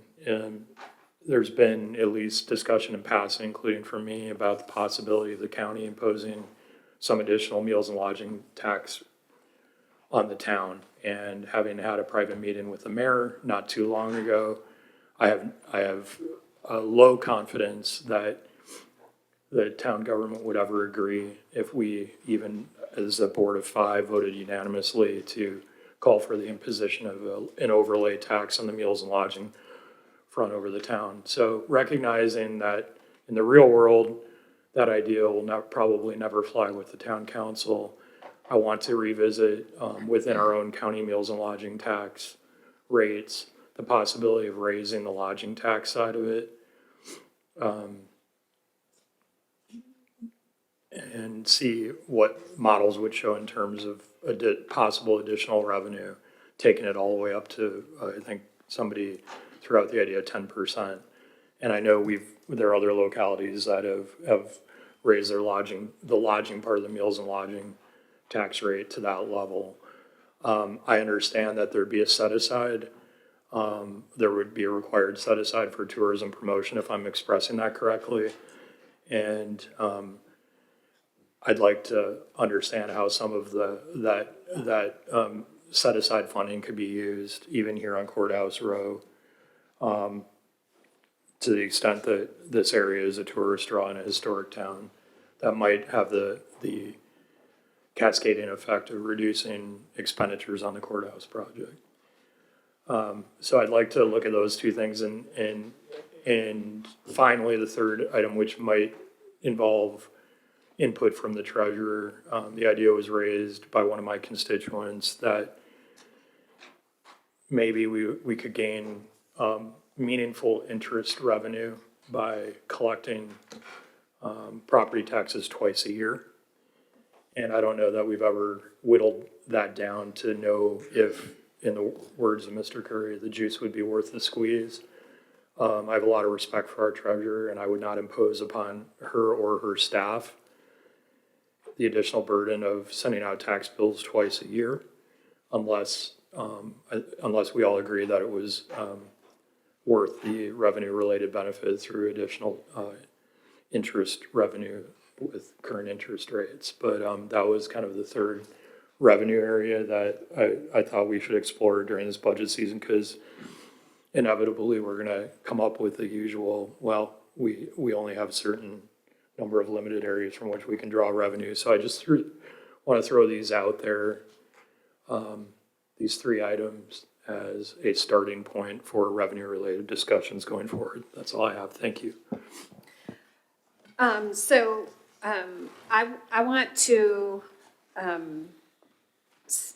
say, with regards to the schools, yes, I think for your planning purposes, I think it would be wise to think at best level funding. Just for your planning purposes, I think that's where you should jump off. Because as Mr. Whitson said, it's no secret, we have some huge projects coming up. I would absolutely, I like the 10% lodging, not divorcing, that's not the right word, but separating the meals and the lodging. After hearing from some of our business owners last spring, and really understanding that it's the lodging that would be taxing our visitors more so than the meals. I would, before I fell in line with any property tax collection twice a year, I definitely would want to understand the lift. I happened to be in the treasurer's office the week after taxes were due, and they looked tired, and they had expressed that they had help from Miss Jewel and someone else. So I know that squeezes us in other ways. Yeah, that's all I have to say. Oh, nope, one more. Again, I know it's itty bitty, but pennies add up to dimes that add up to dollars. I would want to take a good look at all of the extras, the Small Business Development Center, Virginia Career Works, I'm looking at Miss Jewel. I think I've looked at that list before. I think some of those we might have to just pare back what we give to them. Everyone, because I happen to know that Virginia Career Works ask went up this year. So we need to look at all of those. And if we're going to ask our own to tighten their belts, then these outside groups, we might need to say, hey, catch us next year. So. Would you like to go? Just real quickly, obviously, trying to get my head wrapped around on previous conversations through last year and regarding the budget and kind of at a 30,000 foot view. I've, been reading and listening and sitting in the audience as a citizen. So I am trying to get my head wrapped around it, but I do think, I don't think anyone could argue that we're going to be in a really tough predicament this year with regards to finances, and it's been articulated very well, and there's probably several others that we haven't even thought about that will pop up. So unfortunately, some of the bigger agencies or entities, that being the school system, you look there first, and I've got complete faith that you and your team can look at that and sometimes make some tough decisions that will speak volumes as to when we hopefully get back on track where we don't have so many pressing issues where we can, and I'm not the one to play catch up. I'm always the one to kind of lean forward and not get behind, because I don't know that we're ever ahead, right? Especially, and I think you understand this, Dr. Grizzly, is coming from the education department. I understand it from my previous life, the mandates that come down that you got no choice. And so some very reasonable people on the board that will consider that. And as I partake in this or participate in this, I'm going to be looking for other areas and other entities where we might be able to shave a little bit. And I think Supervisor Comer is exactly right. If you take care of your pennies, your dollars will take care of themselves to some degree. But I'll leave it at that, Madam Chair. Okay, thank you. Yeah, the one question I have, I'm in the same situation trying to get my head around the whole process, but the one question I'd have is what effect an early reassessment would have on tax revenue. If I'm correct, I think we're due for that in 27 to take effect January of 28. Yep. And if we were to do that early, I know we have to pay for the reassessment, but is that? So, generally it does nothing. It rebalances who pays what. And so it always has the other factor of the tax rate to apply to it. So when this community does a reassessment and the assessed values in total inevitably go up, the state requires you to advertise an equalized tax rate to bring within 101% of the revenue. And so then you can make decisions on adopting a tax rate that is higher or lower than that equalized tax rate. It's not a windfall of revenue. It's just, when we do an assessed value, it just is comparing how do we fairly share the tax burden across all the property owners. And some property values went up a lot, some went up a little, some are in land use, and it just reshuffles the deck. So it wouldn't bring any extra revenue unless you kept a higher tax rate, in which case you just adopt a higher tax rate and you do the same thing. So I guess the one question I'd have is that reshuffle, my understanding is, and I could be wrong, you can correct me if I am, but that reshuffling tends to increase the tax rate. The equalized, rate tends to increase the amount that the more valuable homes pay. There can be some catch up, and one of the things that people do not inherently recognize is that our land book is fixed in time. So when the last assessment was done, the land book identified various rates for square footage of buildings depending on how they're constructed, et cetera. Yeah. A new building today is valued at the old land book because it's valued on par with all the other homes that were valued in the land book on that day. And when we do the new reassessment, everybody gets updated to the new version. But just because a building's built today doesn't get a shiny new high dollar price, it's priced at the old value because it's fair to them relative to all the other structures and land in the county. Okay, so that we likely wouldn't reshuffle one direction or the other. And as new buildings are built and additions are made and improvements are made through building permits, the Commissioner of Revenue is valuing those improvements on the old land book. Mm. Okay. That's a really good question, though. Yeah. I do have to ask, because you said permit, I saw in the paper that somebody got a permit for a new stove. How the heck is a permit It's required? probably a commercial Replacement stove. It's probably a commercial stove or something. Okay, it just completely caught me off guard. I'm like, oh my gosh, I wouldn't have even thought to ask for a permit. Were you done? Sorry. I did have one, on one hand, I can understand the concern with kind of locking in the taking care of the dimes to watch the dollars. And I think it's probably good to say to the school, hey, look, we need to plan on sort of an operating budget that's not increasing. However, I'm concerned that we have a, we're behind on capital improvements in the schools. That's my understanding, by 3 million probably. $3 million. And is that not counting our roof?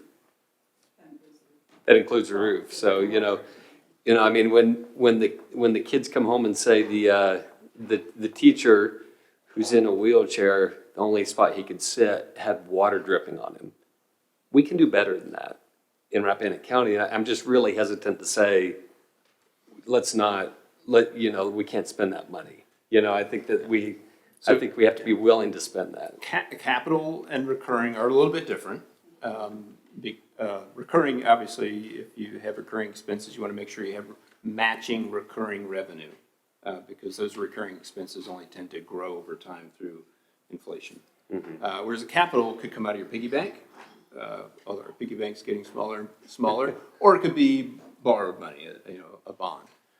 The roof in question, which I would expect before the new governor takes charge, the old governor will want to take credit for grants under his charge, and we very well may hear that we have more than half of that, more than half of that, 60% of that covered.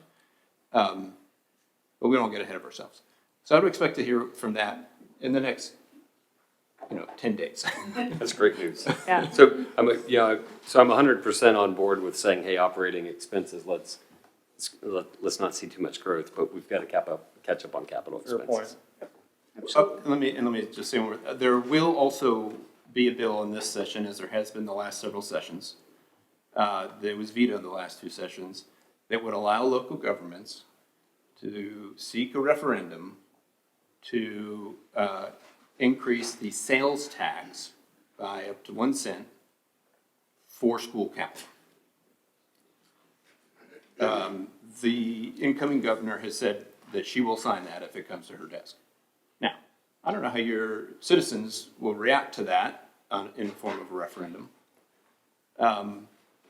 But, it's a closed environment, and the dollars have to come from somewhere. And if the capital projects are needed, i.e. roof, HVAC, then it's a bond with debt service that you have to pay for with some other form of tax revenue. And so how do you as a board share that burden across all of those who could potentially pay it? You can share it to property owners, vehicle owners, those that sell meals, those that have lodging, and those who possibly, buy things from within the county or outside of the county if they're doing online shopping. So that may be an option for you. 1 cent on sales tax is what our local share is, which is over $1 million a year. Yeah, and the use of that versus borrowing is you don't have to pay interest. Right. Yeah. So that's a savings inherent in using that sales tax if that becomes an option. And sneak peek, I think you can expect to see that as part of the funding plan in next month's CIP. Is that with the glasses on? Yes. Yeah, sure, we can put the glasses on that. Maybe double glasses, because yes, it has to get through the General Assembly, the governor, Yep. and a referendum. Yes, Does- but absent that, I think it's gonna be very difficult to take on these significant projects, that the county has. It's interesting looking at the sales tax reports and the treasurer's reports. I'm wondering, property taxes are paid by county residents. Sales taxes, I'm guessing, are split between out-of-town and in-towners, but we probably don't really have a sense of what that percentage is. We don't, we do have a breakdown in there, and this is not an answer to your question, it's just a point of reference. We do have a breakdown in that same treasurer's report information, excuse me, actually, it's the email that goes out every month that says, of this sales tax that was received this month, this is how much was paid online, and this is how much was received from online purchases, and how much was received from, in-person purchases. But that doesn't answer your question. We have a way to know. A good portion of it is paid in this town. Yeah. Not a majority. Yeah. Yeah, a good portion. But we don't have an exact science way to know We think, the answer to your question. I think in this town, we know it's about, last time we kind of roughed in the numbers, about $240,000. Backing in through other forms of revenue. Right, Yeah. yeah. So about 25% for sure you can say is visitors, and some percent for sure is local, because that's online. Yeah. And then the rest is your mystery bucket of how, Who knows? Yeah. who knows? So that's the messaging that goes behind a referendum, if the board wanted to go that way, is, who are you taxing? Are you for sure taxing citizens and landowners if you tax property tax? If you increase property tax to pay for school, you are not for sure only taxing those property owners if you seek an increase in sales tax. Yeah, which is why Or lodging tax. Lodging makes the most sense. Yeah. As long as you don't cripple, the system and reduce demand, and how elastic is it, and so. Yeah. And it's worth noting that even if we went to 10% on lodging in the county, the town of Washington will still be at 2.5%. That's So right. people just, end up staying in town. They should thank you. It might be cheaper. Yeah. I don't, even at 7.5%, not even close. Okay. So I don't want to take up too much time. Supervisor Whitson brought up last month, and based on the land use conversation, again, I think it would make sense early on for Ms. Graham to present to us what we can and can't do with land use, so that the population watching YouTube or in the audience can understand what is under our control and what is not. Because I know we looked at it really hard last year, and still haven't found the magic pill that we're all hoping for. And the enforcement piece of it also, because I agree, it's like, what is the program, how's it defined, and where is there local flexibility allowed under the Code of Virginia, and then separately, what are we doing locally to make sure people are playing by the rules? Yep. I made a note suggesting maybe we invite her to the February board regular meeting. Awesome. Can I just add one?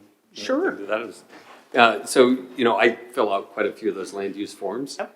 And it's very specific with hay, very specific with cattle, and then we just say it's forestry. Right. I'd be interested in the forestry enforcement aspect, and I'm guessing we have half of our land use in forestry. So do you need a forestry management plan or something like that, right? You do, but whether you're following the plan or not is another question. And when was the last time you cut Update. timber? Right. Which would be whether you're following it or not. Yeah, and if you've owned the land for 40 years and never cut Haven't cut timber, then, yeah. We're gonna do that next year. Yeah, that's right. Yep, yeah, good point. The property assessment, other people had asked about that, so I'm glad you brought it up. That's great. Capital improvement, I'm really happy, Ms. Jewell, that we're having that conversation in February, because we have learned from kicking the can. I just think we need to be blatant about how bad things are in certain areas. I still think we should push to get these buildings updated on the outside. Yes. And I know we have some money, but my guess is the delay is because it's going to take more money than what we have in the bank. That's my guess. So I just think we need to know what all of the items are so that we can prioritize. And then I'd love to do if life is just special this year and the General Assembly does some great things without unfunded mandates, have kind of a list of where some income, or however you want to say it, can come from, like the sales tax, 1%, or the potential school Economies of scale. Economies of scale. I would like to know what is potentially out there that, if it happens, would make a huge difference to our community. And then having the conversation about what do you have to do in what time frame, so that you know how much money and how much the percentage rate is on the bonds versus what you can delay another year in hopes that the percent goes down on the interest. I just think it's time to become how you would think if you had no money in the bank and you needed a loan. So what do you have? We can easily provide a little sensitivity analysis on how much are you saving based on interest rates. Yep. If you could see the future. Yeah, I would also say from a lot of experience, don't think you're gonna chase a certain rate. There are projects that are needed. It's more like what Mr. Settle said, you gotta take a bite of an apple. Yep. So I understand what you're saying too, Yep. I'm just thinking, it's not easy to gauge that always. I'm thinking specifically like with the courthouse project, there are things that we're gonna have to pay for up front before we even dig a hole. So, you know, what things can we pay for maybe separately and not pay as much interest is all I'm trying to, Gotcha. and I'm not a banker, but And those options are becoming less and less as you invest your fund balance into other things. Yep. Well, and I think one thing that I've been thinking of along those lines is, you know, this referendum process, if the General Assembly approves and the board wants to go down the route of referendum, that's not an immediate thing. You're gonna have to wait, you're gonna have to do all the necessary steps to get there and then have the referendum. And then assuming that gets approved, you won't have the $1.1 million right away. So the schools can't wait that long for the roof. They can't wait that long for the HVAC. Right. So there's gonna be some need to advance money from the general fund for those projects and then pay ourselves back using those sales tax dollars if we get to that point. Which the language has been cleaned up to allow use for debt service, but, Yes. yeah, but that could change. Yes, and if we needed something that quickly, you wouldn't want to do debt service for it, because when you issue bonds, there's a call date, and that call date is usually 10 years from now. So you wouldn't have an opportunity to call the bonds and pay them off for 10 years. So it would probably be a better option to just pay from your fund balance and pay yourself back using that money. it would be nice to get educated on all of those what ifs. Well, that's a good direction. I don't know if that's all the direction, but. For now. Yeah, that's good. That's a lot to chew on. Yep. Well, it helps us, otherwise we're just going in, assuming what you want to see. And, you know, we do our best to do that, so this helps.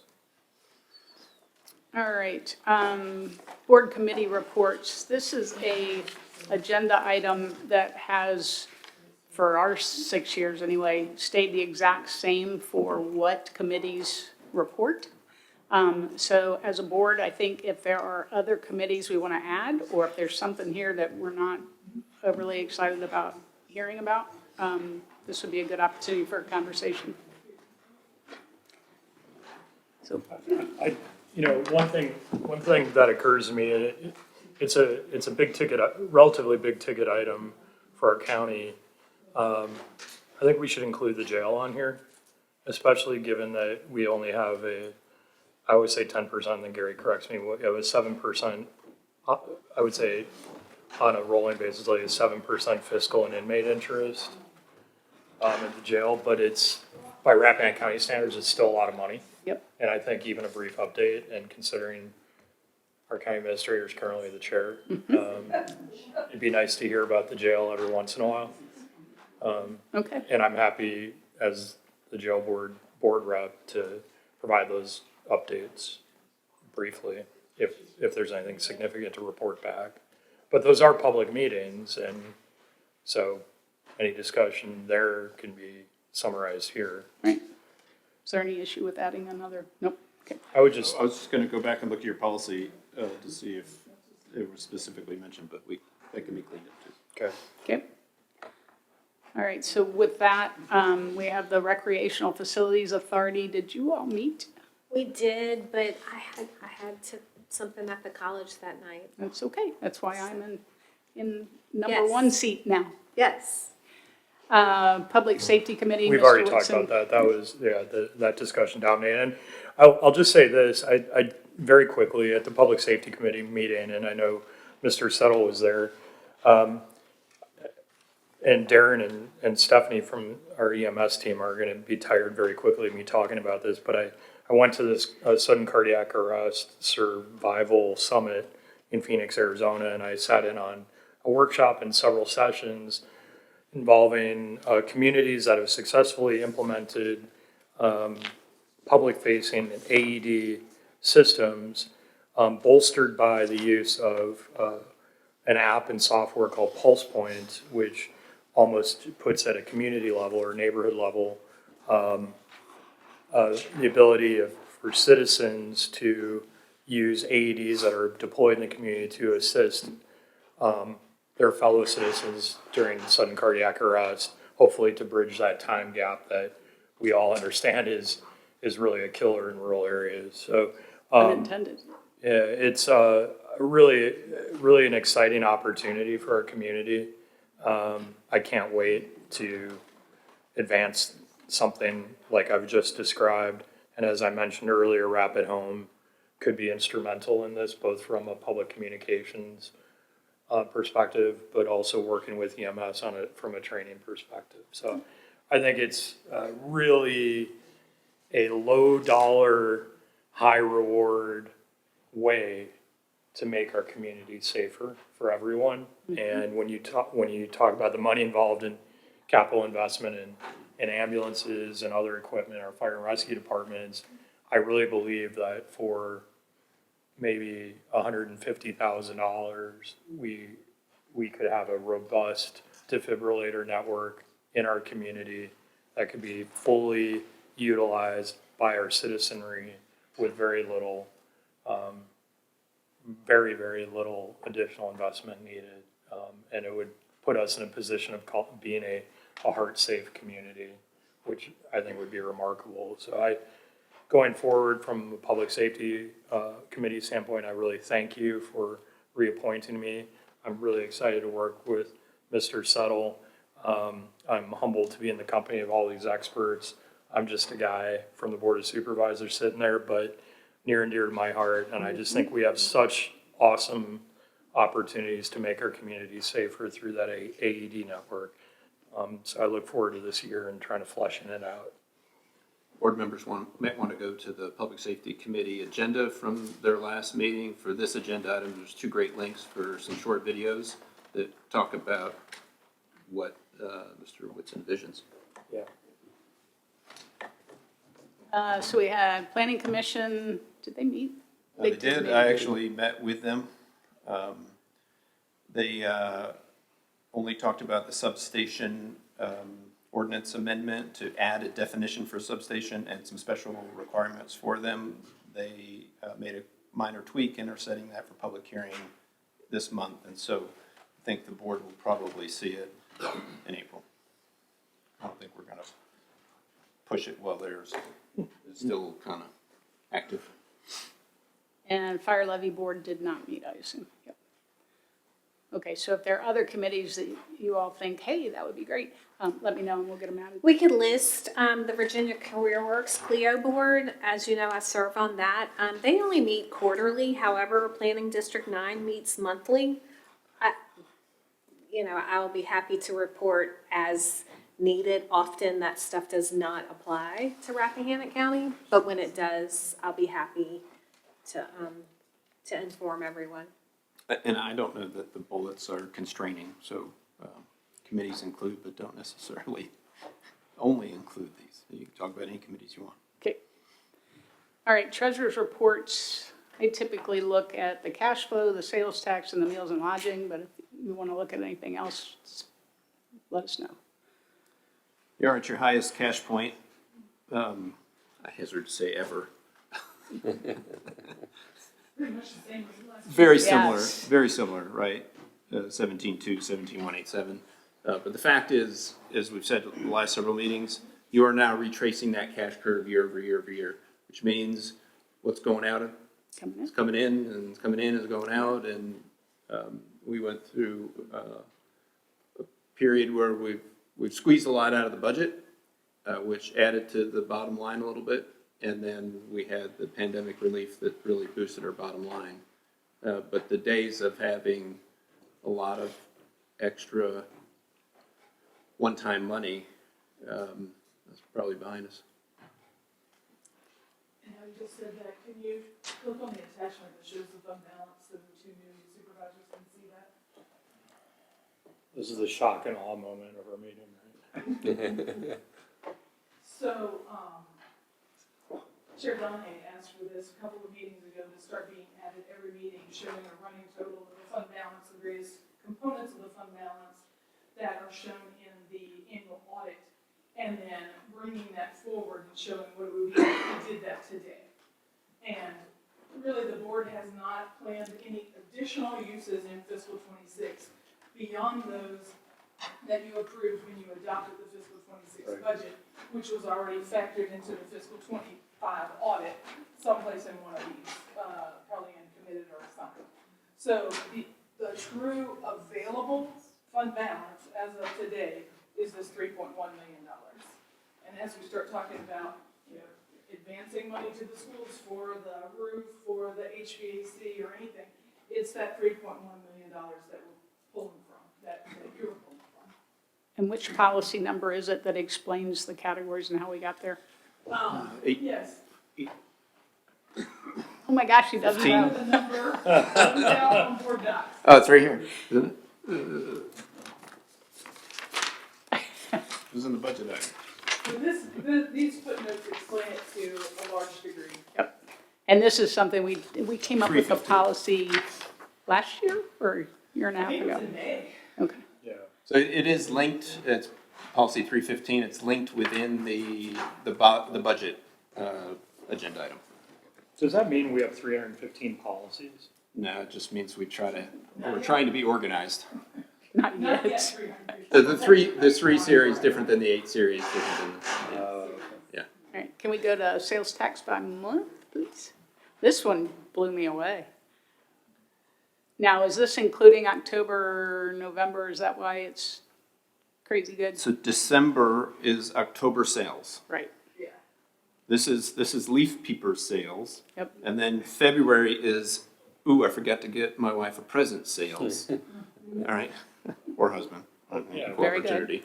But you can see those are usually good, big months. But this has historically been our big month of collection due to October sales. And it was bigger again.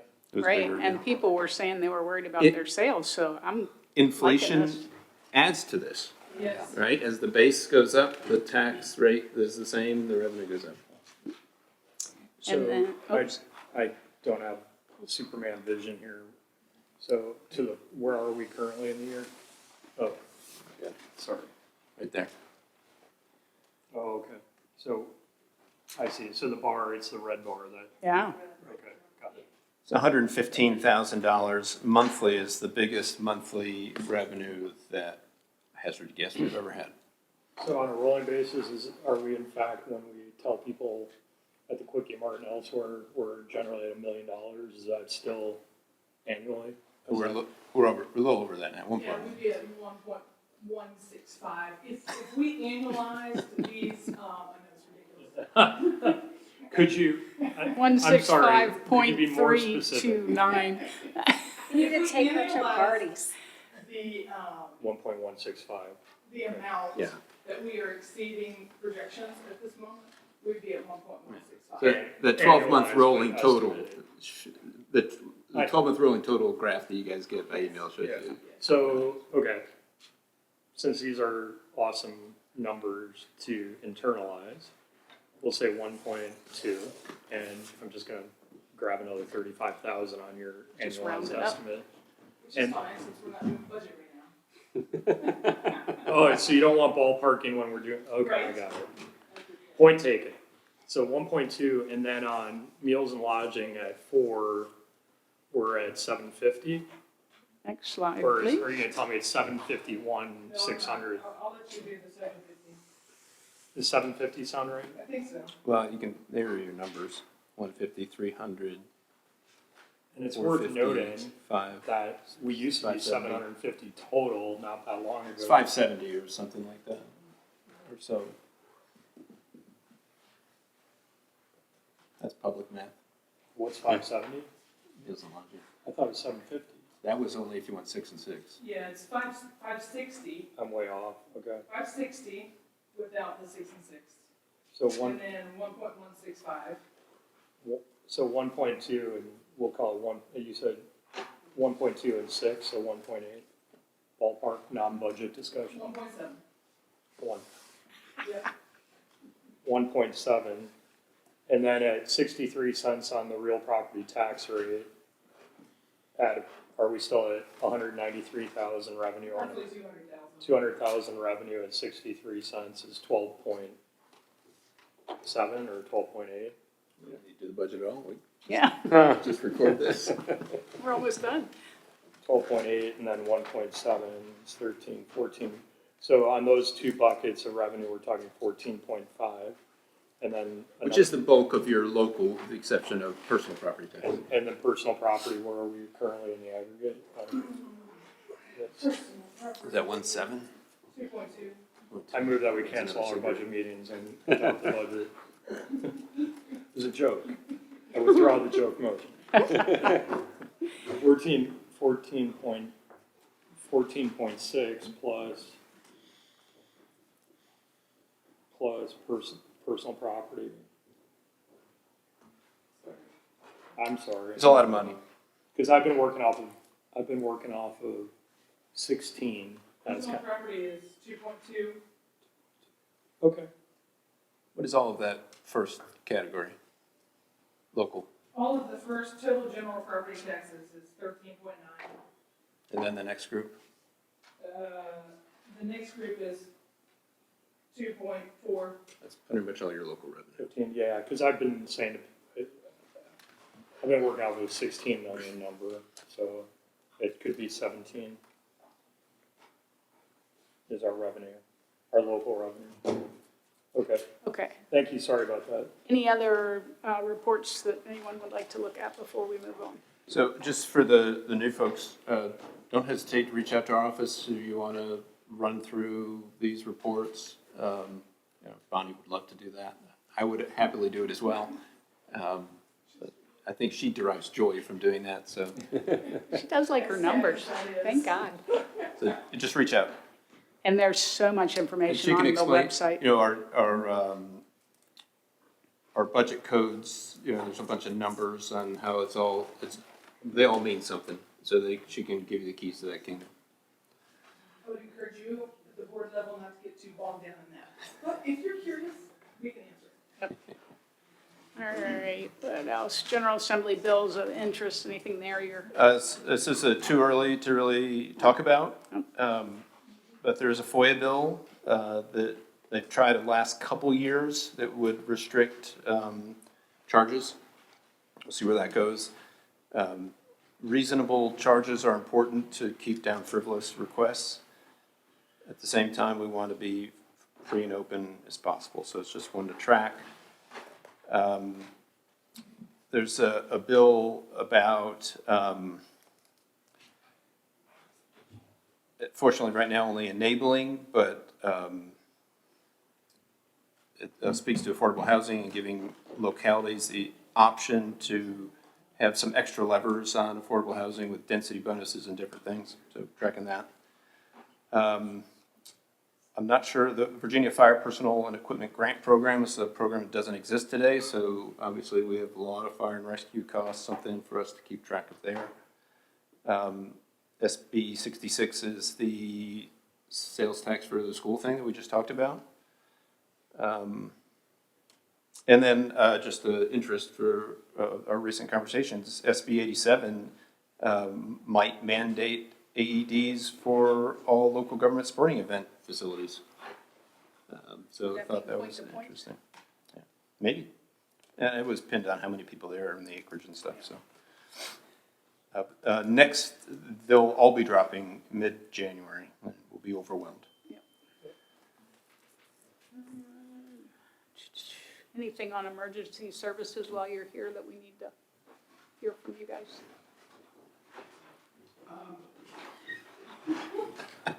I just found out this morning, we did receive a grant from the Virginia Office of Emergency Services.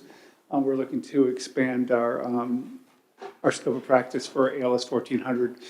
So we are working with our OMD now to finalize protocols for both the use of whole blood products and ventilator. Wow. So it's great Awesome. news. It's a 50-50 grant from OEMS.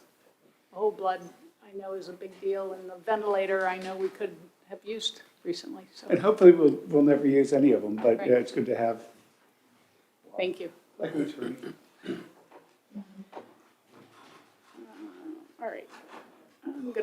into matters presented by the board. This is where I thought, if the board has any ideas about layout, procedures, anything, this is the time to make some changes if we want to do it. So I'm just going to open it up for your matters, as well as any ideas, any suggestions that we might want to give the staff.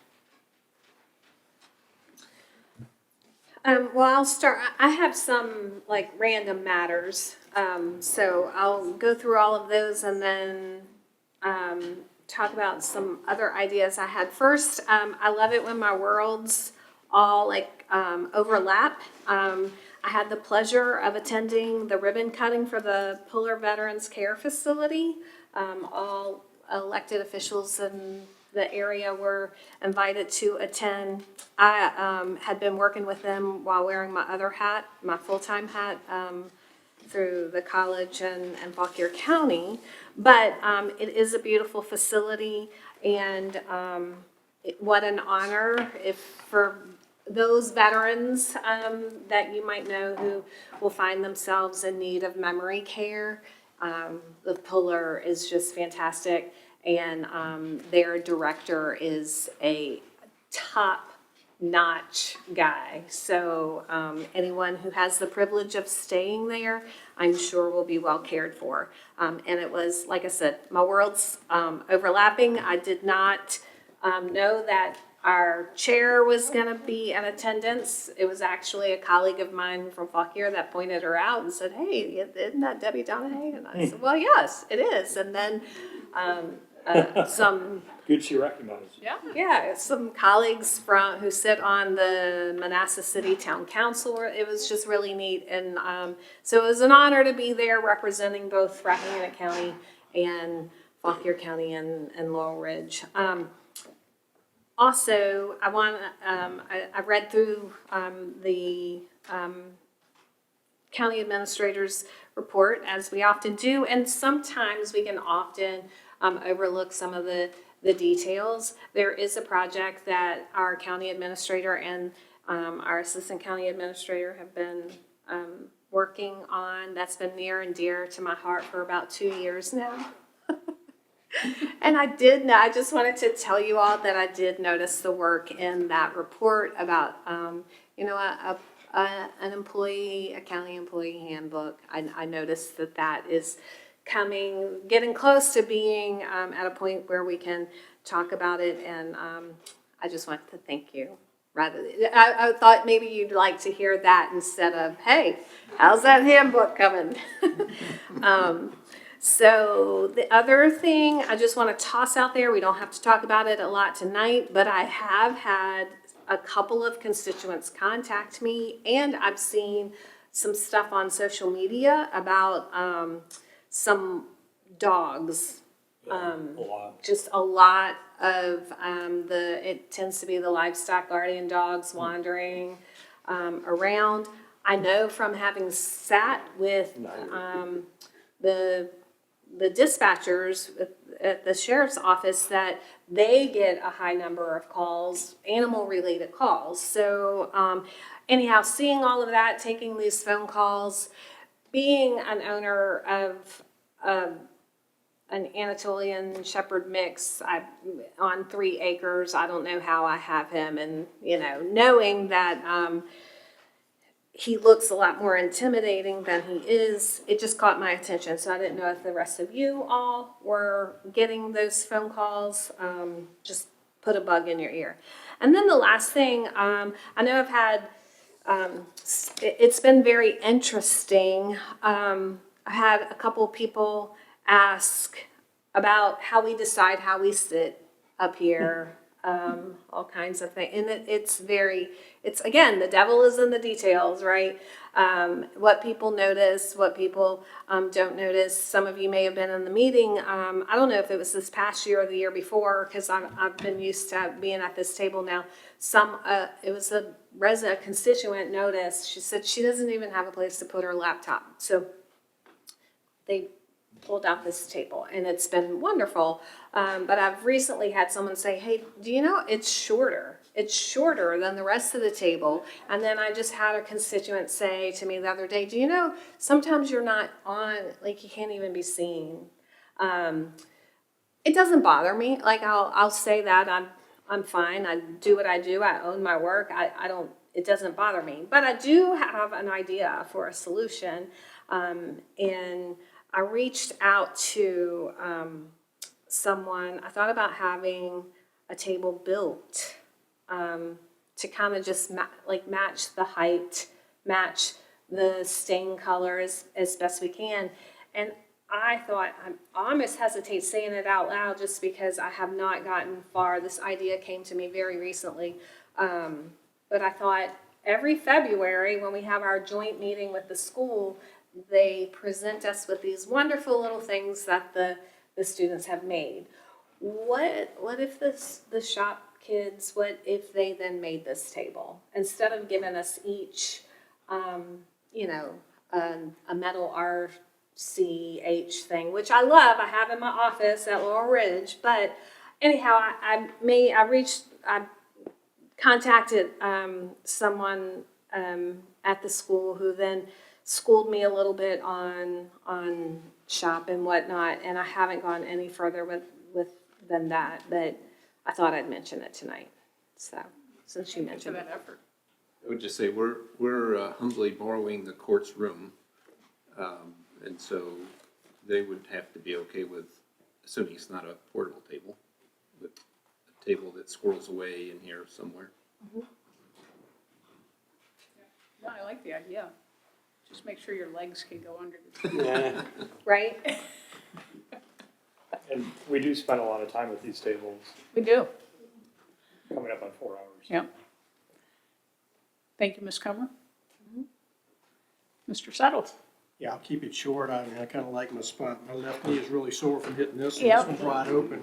I kind of got the unlevel piece here. But no, it's a new person on the block, so to speak. You all sat at these tables for some of you many years, and I'd be amenable to a little bit better table here. But more importantly, a couple things I wanted to remind the board about. If you recall, again, I think it was First Energy and PEC. That meeting is this week on the 7th from 6 to 8 at the Sperryville Fire Department.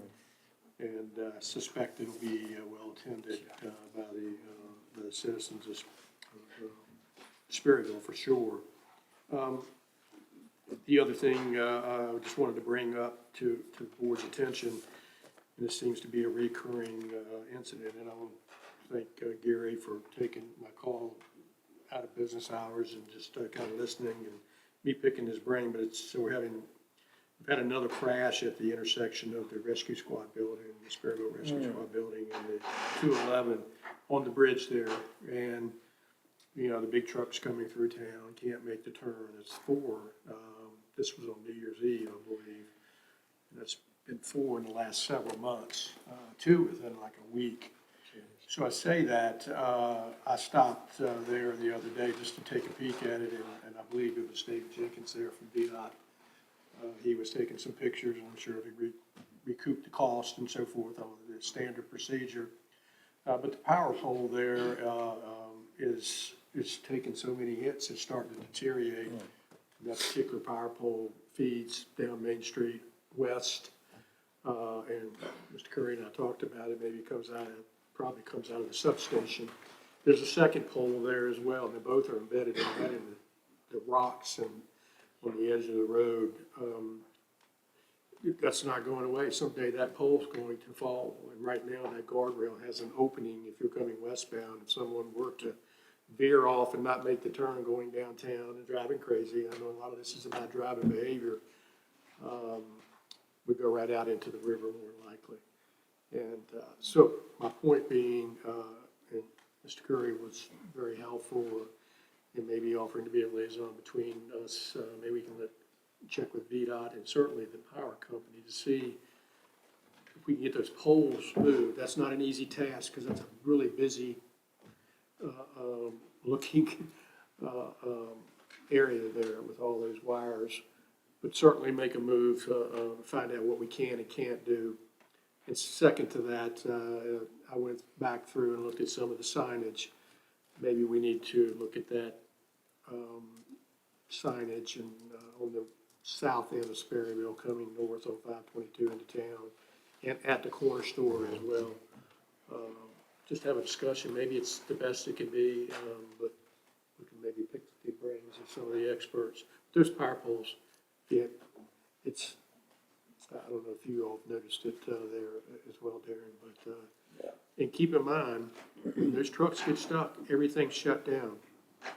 Thank goodness the rescue squad can go back downtown and go back out to 211 or around Woodard Road. It's a tight squeeze through there. I'm sure it's not a road they would want to travel, but none of those fire trucks are going to get through there safely by Estes Mill and that S-turn. Yeah. It's crazy. So we have to, more importantly, look at the good work that these men and women do and make sure that we're doing our part. Just got to continue to put pressure on them. And that bridge has got to be redesigned at some point. It's not 5 years down the road, it's probably not 10, but we got to get that on a 6-year plan or whatever plan that is and continue to remind them that this damn bridge needs to be looked at. Yeah. Excuse my custom, our first meeting. Yes. Man. Who had the first meeting? Way off the reservation. Hopefully that's as good as it gets. Meetings are going to get spicy. Thank you for that time, Madam Chair. Mr. Whitson? I want to send out an unequivocal, emphatic thank you to Patrick O'Connell at the Inn at Little Washington. They recently opened a 118 space parking lot. And normally I would not be here as the no change, no development member of this board to celebrate an asphalted parking lot. But the relief that parking lot will bring to the town of Washington and importantly to my broader constituency, those especially who haul cattle trailers and hay trailers and at horses in trailers, to move cars off the street and at difficult intersections, including Harris Hollow and Main Street, which continues to be an issue. That parking lot is going to make a huge difference in the quality of life of my constituents who have to transit the town. So that was not an insignificant investment. And I just want to extend my gratitude, period, for putting money into improving the flow of the town, the cost of which was borne entirely by him. So thank you. Thank you. Mr. General? Yeah, I think the only thing I wanted to bring up was what Ms. Comer already talked about, and that's the seating arrangements. It's been interesting over the last year watching from the back row back there, and now sitting in a meeting up here, and for the first month or two, I had the exact question of why do we have a lower table down there? So I do think it would be good. It's a small thing, but I think it makes a big difference in the flow of a meeting. I don't know what the solution is, but being able to bring the board together around the table, I think helps to make decisions. So okay. Well said. Well, if we can get that extension, that'll definitely help. And if it doesn't work out through the first route, maybe we can find another. A good point about it's not our room. Not our room. Yeah. That table nicely folds in half and goes in the closet. See if the shop kids can make one that folds up. I mean, there are other layouts we could do where the board collapses to this table and, Art and I move to that table or something. you wouldn't be center focusing the camera then. Right, exactly. I'd be like in the judge's office maybe. Back of your head. All right, thank you for that. So the one thing I forgot during the previous meeting about the conversation about the budget, we have talked about this for years, but Mr. Settle and I had a conversation about grant writers, and he said his previous life had a company that had grant writer experts on particular issues. And I don't know if I know you're doing awesome on finding grants, and I know you guys do as well. but would it be worth the money to have somebody that was, or a company that was expert on old buildings, on fire and rescue, on, to be doing nothing but trying to find us grants? I mean, some localities, businesses can hire somebody who can pay their way through the revenue that they gain through other resources. I think it's a little bit more difficult for localities, particularly those who have high median incomes, who are not eligible for most of the USDA grants, and where we are eligible, there's a big match and a lot of strings. My gut reaction is the juice is probably not worth the squeeze, but you were willing to explore just about anything. I just would hate to miss something because we're busy and we don't have, a focus just on grants. Getting more grants to do the same things, that sounds really great, but what ends up happening is you get grants to do more things, which require more people, and it gets tricky. Could we maybe add that as an agenda item with maybe some more detail on cost and possible service provider? I also want to bring it up to the Rappahannock Regional Commission, Patrick, because I think in the past they have said that they could help us on some things. So maybe that's, something that's in their purview, or if they have. Yeah, I think the writing grants, I think there are tricks to it, including following directions. But identifying grants for which we're eligible is the real skill that we want somebody to bring to bear that we aren't already aware of. And I guess my question is, what is it that we're trying to fund with these grants? If we're trying to fund a courthouse, I think community project funding is the avenue that we have. We've been precluded from that in the past because of that median household income. It was this year that we were able to get the $1 million because that preclusion was lifted. But there's not a lot of grants out there for, you have a building that needs replacement, here's money for it. Those kind of things just don't really exist. What about the envelope of all these old Historic buildings? Preservation, renovation. We went after the VA 250 money and didn't get that. Thought we had a very compelling application. Other people get tax credits and stuff like that, but we don't pay taxes. There are ways to leverage that with outside parties and leasebacks and stuff that just.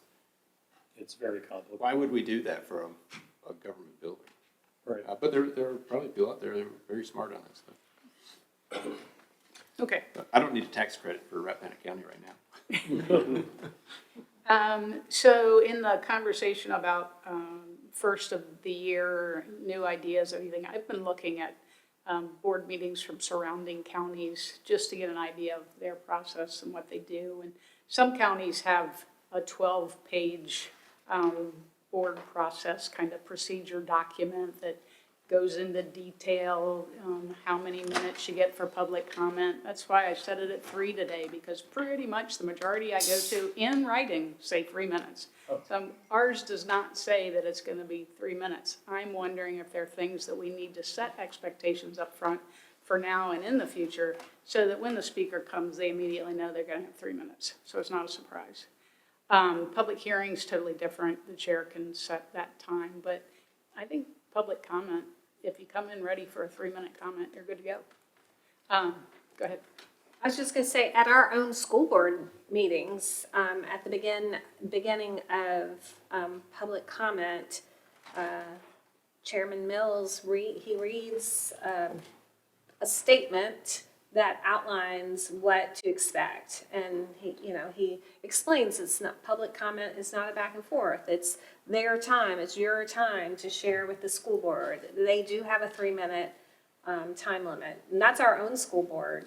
I can't remember all the other details, but at the school board meetings I have attended, I've noticed that when he opens public comment, this is how he does it. I'm glad you brought that up because they specifically say this is for the public to speak to you. It's not a two-way conversation. But in my mind, if we set that rule up front, we can also have an agreement between the five of us that says after public comment, first thing we can do is if somebody said, I need this right away, we can answer that question or ask the staff to answer it for them. So they are getting, you know, if they need quick response, it happens, but it's not a two-way conversation. Yeah, because it is, I find it unnecessarily bureaucratic and very not Rappahannock County. When somebody poses a legitimate question, they perhaps lost track of the fact that it's not a conversation. And I think that's mostly about meeting efficiency. It's not us trying to be rude. But I do like the idea of saying, we'll come back to you once everyone's had a chance to speak to the extent possible. And if we can't answer something today, someone will follow up with you, because otherwise it just seems so unnecessarily and artificially formal. Trying to be consistent is really what I learned this past year, is you gotta be consistent. If you let one person have a communication conversation with you, you gotta let everybody in. That's Well, and I think one other time when 3 minute, 5 minute, when that came up, I remember, and I think it was, I hate to call a county out, just in case my memory is failing me, but I think it was King and Queen County that I talked to, and they did exactly, I thought I shared it with everyone. They did exactly what Mr. Whitson just said when there were questions that, you know, someone followed up. I think Art had questions about, well, yeah, I can't remember all the details now, but. Yeah, I think as long as there's not a dialogue afterwards and it's just okay, you've got 5 questions and now you're gonna spit out 2 answers and move on. I don't think there's any problem with that, but once you have dialogue with one person, I think you're inviting yourself to have a dialogue with all of them, particularly the ones who you don't want to hear what, you know, nobody wants to hear what they say because they're spewing hate and whatever. Yep. And you just invited yourself to have them spew it for an extra 3 minutes or something. And I'm not saying answer the person so that it becomes a back and forth even after public comment. I'm just saying this board can answer the question or ask you guys to follow up. And I saw that how is exactly how it worked at our school board meeting. One I went to recently, someone during public comment had 2 very basic questions. Public comment ended. Mr. Mills looked at superintendent and said, do you have that? They were basic, to Mr. Whitson's point, they were basic questions. I can't remember what they were. They were answered in 25 seconds. I just want to make sure we're all on the same page, but I think that's how we'll move forward. We need to change something in the code about how meetings are conducted to do those types of things, or can we just lay that out? The code is pretty general on public comment, and then the policy that further enables the agenda has some more specificity on different agenda items, like consent agenda, matters presented by the board. More flexible if you wanted to put something in writing to put it in that policy, which I think is 8:30. And because it's administrative. But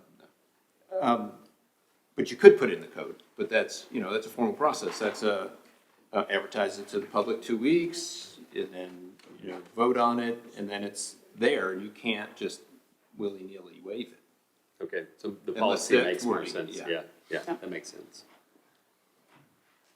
It's 8:20. Jeez. All right. I think unless I'm hearing anything differently, we'll go with the policy edit and public hearing and all that good stuff. So maybe make it formal. An agenda item next time to talk about reviewing and updating that policy. That'd be great. Then the only other, sorry, Mr. Whitson. No. Okay, Zoom. We have the right not to have Zoom. I personally think it's okay. We've only had one issue since COVID, I guess, that was a little. Vulgar? Yeah. Yeah, it seems to be working okay. I guess I'd asked before, and I don't know if anyone's thought about this since, but there's also the idea of live streaming a meeting, which would definitely obviate the need, I think, for Zoom, because we're using Zoom, I think, it became ubiquitous during the pandemic, and so it's a useful tool. But I think a live stream of a meeting accomplishes the same thing while mitigating the risk of somebody abusing it, because it gives people access to a meeting who might not be able to get here physically. And then combined with the Rappahannock News YouTube posts after meetings, kind of gives everyone, both real time and then after the fact, a complete view of our meetings. So I don't know. I just don't know what live stream means from a technology perspective. I think ultimately, we're live streaming now, the agenda material and our voices to the Zoom world. And then that's recorded in the paper. Sometimes takes that, some takes their own and puts it on the YouTube. You could live stream video, which the paper did for a while, but that's what I mean. It's a kind of a heavy lift, and it was difficult to do that live. When we have better networking, maybe it would be easier. You could use Zoom and have it be one way. I mean, Zoom right now is two ways, right? Yeah. A live stream is simply just one way. Right. And that's what I mean. Yeah. So we could do that right now and just not allow people to talk. Right. Yeah, I was just saying if people knew that they could go to the county website and or the Rappahannock News website at the time a meeting starts and click, and they'd see the meeting happening, that might be a little less cumbersome than someone having to go into board docs and then go find a Zoom link and all that, which I know for younger people is not a big deal to figure that out. But I'm just trying to think, just from a public access, citizen access, ease of use perspective. It's like, oh, hey, I can live stream these meetings, and there's a big button on the county website, a big button at the top of the Rappahannock News.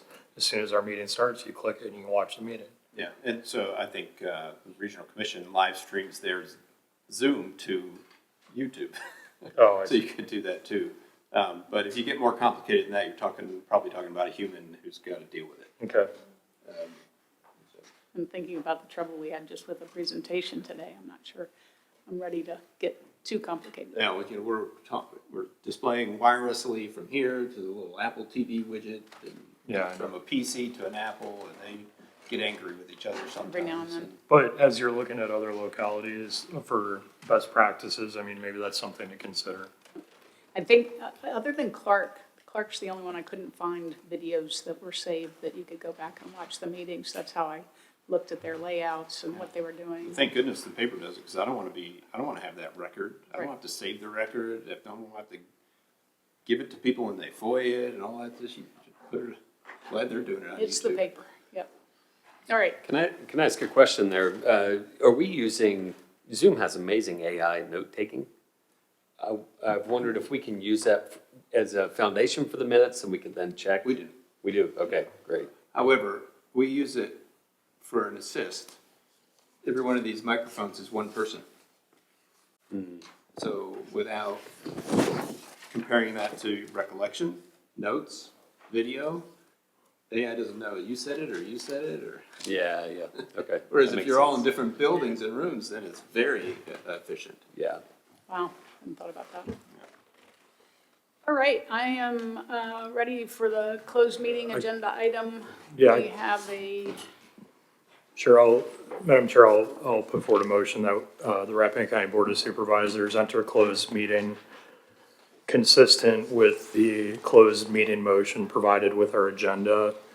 The purpose of the closed meeting, the motion is to conduct a closed meeting in accordance with section 2.23711.a of the Code of Virginia for the purpose of consultation with legal counsel and briefings by staff members or consultants pertaining to actual or probable litigation where such consultation or briefing in open meeting would adversely affect the negotiating or litigating posture of the public body, consistent with section 2.23711.a Z7. Sorry, I wrote over 7. The associated subject matter of the closed meeting will be Circuit Court Case Number CL 23000043, Williams et al. Versus the Rappahannock County Board of Supervisors et al. That's my motion. I will second it. Roll call. Sure. Ms. Comer? Aye. Mr. Settle? Aye. Mr. Whitson? Aye. Mr. Gentle? Aye. And I'm also. We're in closed session. Thank you, everyone.